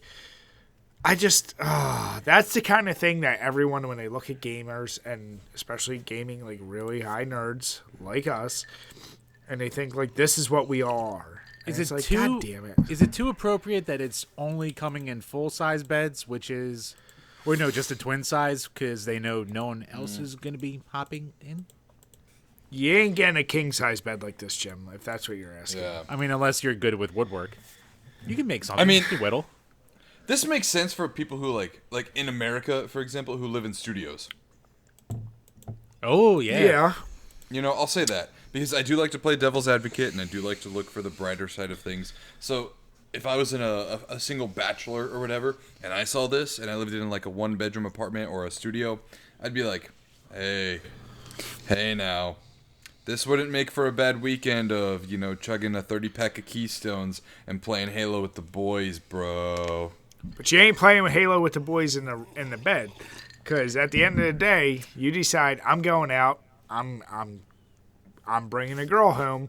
Oh wait, first let me move my keyboard tray, my snack tray, and my goddamn monitor tray before we get down and dirty. Like, that's not a thing that's gonna actually happen unless you're someone who fully accepts the fact I ain't getting laid. And I'm just going to fucking just have this here. But what if that's you're what being the yoga mat is for. Sorry. I was going to say, what if you're being overly polite, and then after you smash some strange, you give her a snack at the end? It's like a dessert and a thank you, all rolled into one. Jim, there's so many things I could say right now. Or you totally distract her while it's going on while she's playing games. You know what I mean? You just, like Jim, you know, he would tell his wife, like, hey, why don't you just play this game? I'm going to do something. You might notice a little prick. You might not, but we're going to be all right. I'll throw some Cheetos at your head during. Let me know if you get a battle. Let me know if you get a battle royale, and we'll be fine. Right. Either way, I'll be sleeping in the corner in a few minutes, so don't worry about it. I'm just saying, it's a fucking terrible idea, and Japan already has a sex issue. Mm-hmm. This ain't going to help it. That's all I'm going to say. He's like, come on, guys. To be fair, Brian, Japan does have vending machines that serve beer. Yeah, they might as well. when they're doing shit like this. You know what? My last thought on this is I think it would be great for a like a gaming hotel, like a gaming themed hotel. Oh, I agree with that. See, now that's something I'm completely fine with. Like, you want to get away. Yep. Go ahead. Sorry. You're on travel for work. You're even if you're a married dude, you're like, fuck, I'm traveling, I'm doing whatever. I'm gonna stay somewhere. Oh, this gaming hotel where I have the option to do this or whatever. That's more acceptable than just buying it for your house. The Atari hotels are gonna buy these by the gazillion. Of course. Oh God, those things. And to be fair, Brian, Nick, I don't think anyone who buys this is buying a house anytime soon. True. But Nick, let's play devil's advocate. You go to your wife, you're like, yo, babe, come on. I don't ask for much around here, but I want to get myself this gaming bed. She's gonna be like, get the fuck out of here. I don't know. If you buy a gaming bed, you might have the balls to be like, yo, bitch. And then she'll be like, all right, we're good. Yeah, like she wouldn't even allow me to. So in the video, oh God, Nick, learn how to use a fucking camera. So in the video, I've got a love seat here in my gaming room. This was actually in our living room, but my wife decided that the futon in my gaming room was too shitty, so she put it in the garage and brought the love seat from the living room into my gaming room. Exactly. So my wife, at the thought of even me saying like, "Hey, this gaming bed," she would look at me and say no. Yeah, exactly. And, even if my game room doesn't even have doors, right? So even if I had doors, she would say no, because just the thought of that item being in the house is cringe. Yeah. Now, Jim, you wouldn't be allowed. We know this, no matter what. Right. There's no decisions made by you. I could probably push us to my game room, but I would never do it. Like, there'd be no need. I'm not sleeping in my goddamn game room. So, yeah. But do you do it for the Bad principle of idea. the matter, though? No.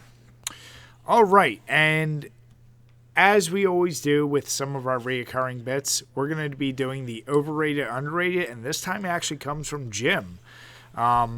Pretty interesting one, Jim. All right, so we're going to see what we feel about the original Xbox. Is it overrated or underrated? And Jim, I'll let you go first. I'm curious to see what you say. I think, like, when the original Xbox first came out, that was the first time I think gamers, especially with, like, my group of friends and shit like that we ever went, well, if I'm going to buy this, why would I not just buy a gaming PC at this point? Because if, like, it was the strongest one, like, if you had a multi-platform game, it was going to probably look the best and play the best on the Xbox.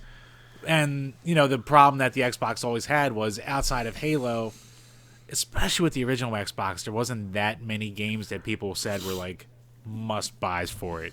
Kind of a problem. Fusion Frenzy. There you go. There's one of them right there. What, Bloodwake? No one says Bloodwake anymore? What happened to Bloodwake? It was like Twisted Metal with boats. Pew, pew. But yeah, so, like, I just always thought, like, because I didn't really touch the Xbox at all outside of Halo until years and years and years and years later. But anytime I pop a game into it, I'm always just impressed with how it plays. So I think the console itself is extremely underrated. Now, as far as its, like, first-party lineup and its, like, actual exclusives go, yeah, it's weak. But if you're, going back in time and collecting for the 6th gen, and if you want to try and go and play all these games the best way possible, the Xbox is the way to do it.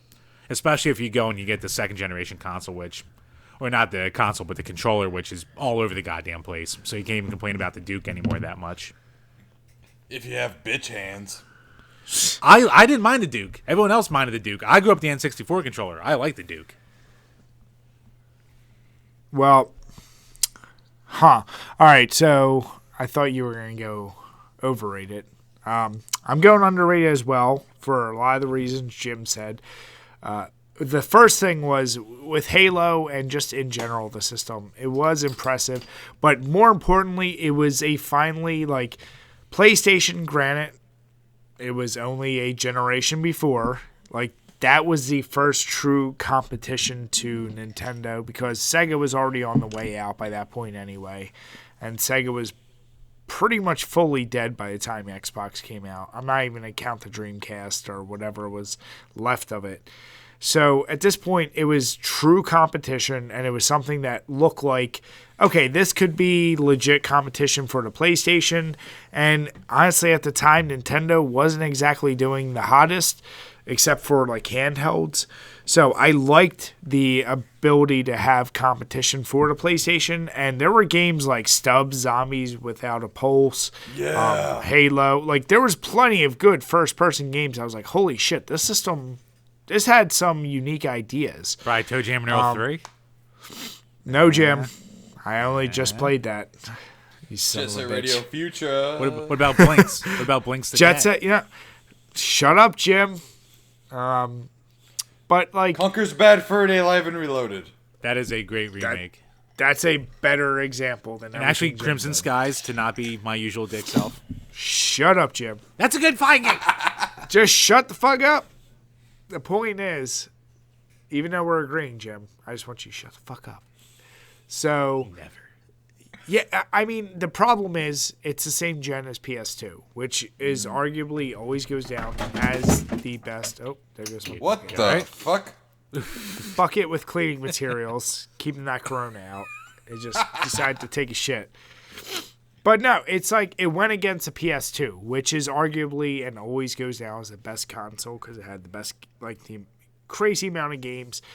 But honestly, whenever you go to a Goodwill or whatever, you can find Xbox games dirt cheap. You can collect for it, and the games run absolutely fine. And there's literally nothing. There's no negatives other than the console itself tends to have problems depending on which model you get, but still I think it's definitely underrated. Not enough people had it, and I don't see anyone truly defending it out there, so I would find it very hard for anyone to say it's overrated. Nick, what are your thoughts? So I used to be subscribed to EGM, or Electronic Gaming Monthly, and I was subscribed to it right around the time Doom 3 was coming out. And they also did an article on if the Xbox had been killed too soon. Mm-hmm. And I full-heartedly agree that it is completely underrated. There were back in the day, playground talks of, oh, my uncle turned our Xbox into a desktop and blah blah blah blah, right? And I'm like, oh wow, that's fucking cool. And my dumbass self believed it because it's Microsoft. But if you put the games side by side, it's gonna look better, it's gonna run better.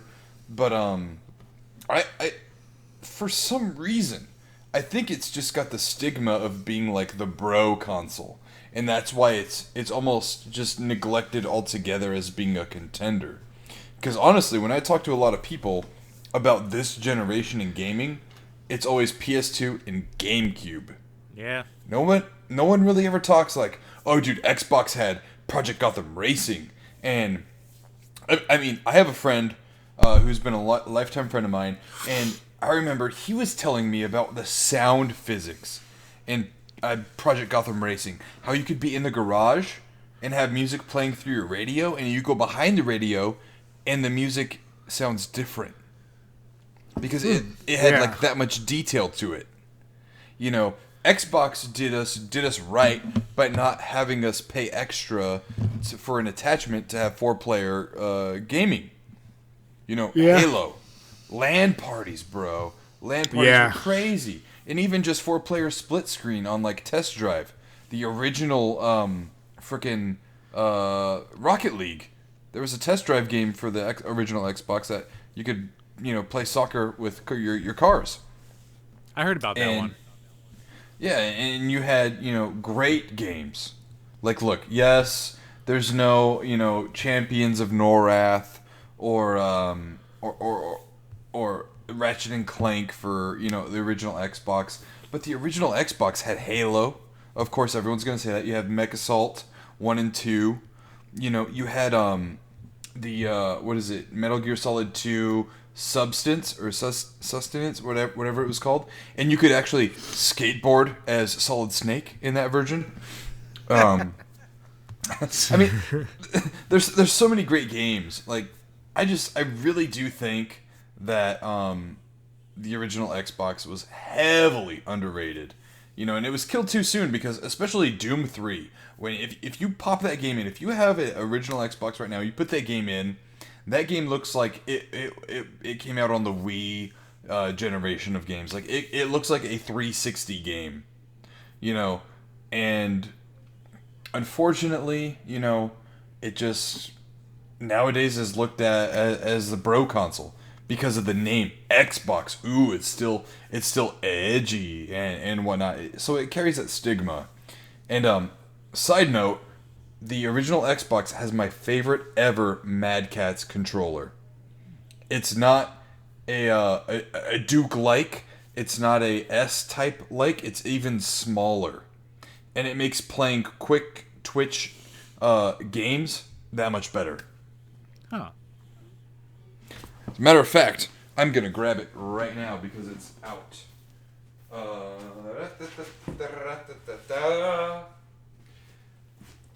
Here we go. This is it. And for video reference, it's green. And it's got this awesome... It's called the Microcon. The Mad Catz Microcon. And it's got like... It's just perfect. It fits like snug. It fits like my phone in my Andre the Giant hands. Which means it's way too big for Jim. Dude, yeah, I love that. Anybody want a peanut?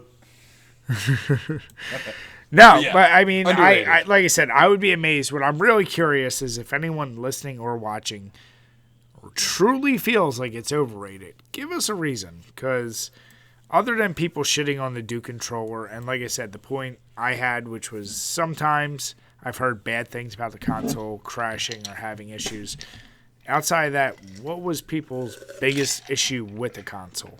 And if you felt like it was overrated, let us know below, because I'm always curious to hear an opposing view. Brian, would you say that much like the Wii U, wasn't popular enough? Shut to up! be I don't considered need to overrated? hear. I don't need to hear anything after that, Jim.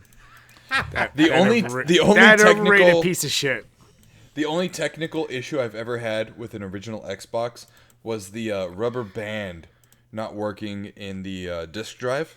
Yeah. So my disk drive was shut permanently. Oh, dude. Oh, I had the issue once I open it. I put a game in. I go to close it. I have to just push it in manually, or Right. I have to smack the top of it for it to come out. Yeah. I Yeah, still guys, have my that, but- CDI has the same problem. Shut up, Jim. Daddy didn't say you could talk, so shut up. Brian, I have to eject Hotel Mario. All right. So, final topic, and Nick, we always do this with guests, and I like doing this. Although I feel like talking to you, I kind of know what your answer is going to be, but I'll whittle it down. Don't worry. So I like to throw hypotheticals and make you really be like have to think hard. So if you had to choose between moving forward right now, you could either no longer play any video games or be associated at all anything wrestling. Which would you choose? Oh, Jesus Christ. Honestly, legitimately, honestly, this is a very hard question. It is a very hard question because, I mean, there's, like I said, devil's advocate, you know, I like to do that, and there's both of those. Both of these can be easily played one way or the other. With video games, you have escapism. You have endorphin release. You know, you have a form of entertainment. And on the opposing side of pro wrestling, you know, if I were to be known like a Hulk Hogan type or The Rock or, you know, Goldberg, you have the endorphin release of, you know, physical combat and competition. You have worldwide fame. But I think the thing that differs here is you have the financial security that comes with that. And unfortunately, being the responsible adult that I am, I would definitely pick the pro wrestling just for the financial security of everything. You know, if I were to be a face of a company, because I think of family first, and if I were to pick video games, I would feel like I'm just putting my interest over my wife and kids. Now, I think that I would get enjoyment still out of watching people play video games, like many people do, watching streamers who aren't able to play the game themselves. I've done that plenty of times. When Resident Evil 7 came out, I watched PewDiePie and his walkthrough, and I eventually picked up the game and played it myself. But I still got enjoyment out of a good streamer, a good gamer playing a game. You can watch another streamer, like myself, and we kind of suck sometimes. We kind of die a lot. But but if you watch a good streamer, you almost get the same kind of enjoyment, I think, out of playing a game, the same satisfaction. And I mean, I could do that and be a pro wrestler and be known worldwide as being the ultimate ass kicker. I mean, it's only in an amount of time before people know who I am, and boots get in asses and faces get the knuckles. So it really is that, Yeah, I assumed you'd go wrestling over. That was my guess. But yeah, like I said, I like to throw these hypotheticals just to make you think a little bit harder. So I like that it was a little bit of a struggle. I thought it would be easier, but yeah. Oh no! I mean, right in front of my my monitor here, I've got all my badges that are hanging on lanyards from conventions I've been to. Behind me, you can see my video game collection. While it's not like enormous, like G to the next level, you motherfucker, or or Metal Friend Jesus of the show, Rocks. patron. Yep, or Metal Jesus Rocks or whatnot. My collection. My collection is extremely valuable to me because I buy games that I play and that I love, and et cetera, et cetera. So wait, you're different than Jim? What? How dare you? Yeah. For real. The only system that I have fodder for is Super Nintendo, because a friend of mine gave me like her dead uncle's sports games for the Super Nintendo. There you go. There you go. And I have no fodder. Better. Every game is important to me. All right, get the fuck out of here, Jim. All you have is fodder. You're Plumbers fodder. don't wear ties. I wish I had that. I'm so mad that didn't come out on the CDI. Shut up. I would love God, to make Brian Jim. do that. That would be a more acceptable game because at least it would be funny about how bad it is. And her titties. Thank you, Jim. That's all I have. But no, Nick. No, I like the answer. It's like you said. That's what I was guessing. So I like it. It's definitely a tough thing. But overall, we want to say thank you very much for coming on here. We know we took a lot of your time and we enjoyed some drinks. You switched over to margaritas. I went through my 4 beers. Jim probably stopped after 1. I had 4. Keystones don't count, Jim. I've had 50 ounces of Bud Light Seltzer and a full 16-ounce glass of margarita. There you go. I had my Naked Pig Pale Ale. I had a Yazoo Pilsner. I had a Flat Tire by New Belgium and a Coors Light. So naked Pig Pale Ale is basically gym piss. Exactly. Pretty much. It sums me up well. I'm sorry. I've been picking on you a lot tonight. I'm just trying to go with the flow here. I thought that was a standard. Nick, you know him on and off. Here's the deal. What everyone realizes is, I think everyone, if they listen to us or they hear us on podcasts, they think, man, Brian picks on Jim or so-and-so picks on Jim. And then you talk to him and then you hear his mentality and you're like, I can't help but do this to Jim. Like, everyone ultimately, even our female friends from, like, Drexel were like, man, you guys are so mean to Jim. And then eventually they just get in on it because they're like, God damn it, Jim, why do you do the things you do? Yeah, those godless whores.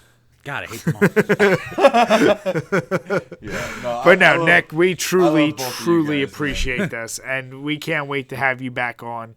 It sucks that it even took this long to get you on here, but obviously, hopefully over the next couple months, things will calm down, and If we're really lucky, we get to meet you in person at too many games.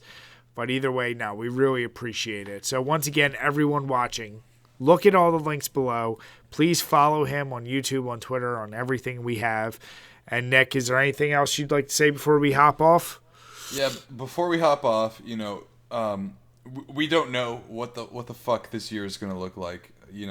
It started off crazy, and it's continuing to be crazy. But I just want to say to all of Drink a Beer and Play Games audience, and whoever else maybe some of my audience trickled over here, hopefully so. I just want to say to everyone watching, whoever this comes across, and if you've made it this fucking far, you made it through this podcast, and you're going to make it through the coronavirus. I tell you what. No, but honestly, from the bottom of my heart, I want to say to everyone watching, because the internet is such a giant platform, wherever you are, I hope you're okay. I hope you continue to have a positive outlook on everything. No matter what happens, guys, we're going to make it through this. We've been through so much worse as humanity in general, So this isn't the end of the world, guys. This isn't the worst case scenario. We're going to make it through this. If you just take the proper precautions, think about others before yourself, and be a great human being, we'll make it through this together and come out better than we've ever been. Well put. Agreed. Very well said, man. All right. And with that, guys, thank you again for staying tuned. And cheers. Cheers. Cheers with all my empty fucking glasses. God damn it. Why didn't I think in advance?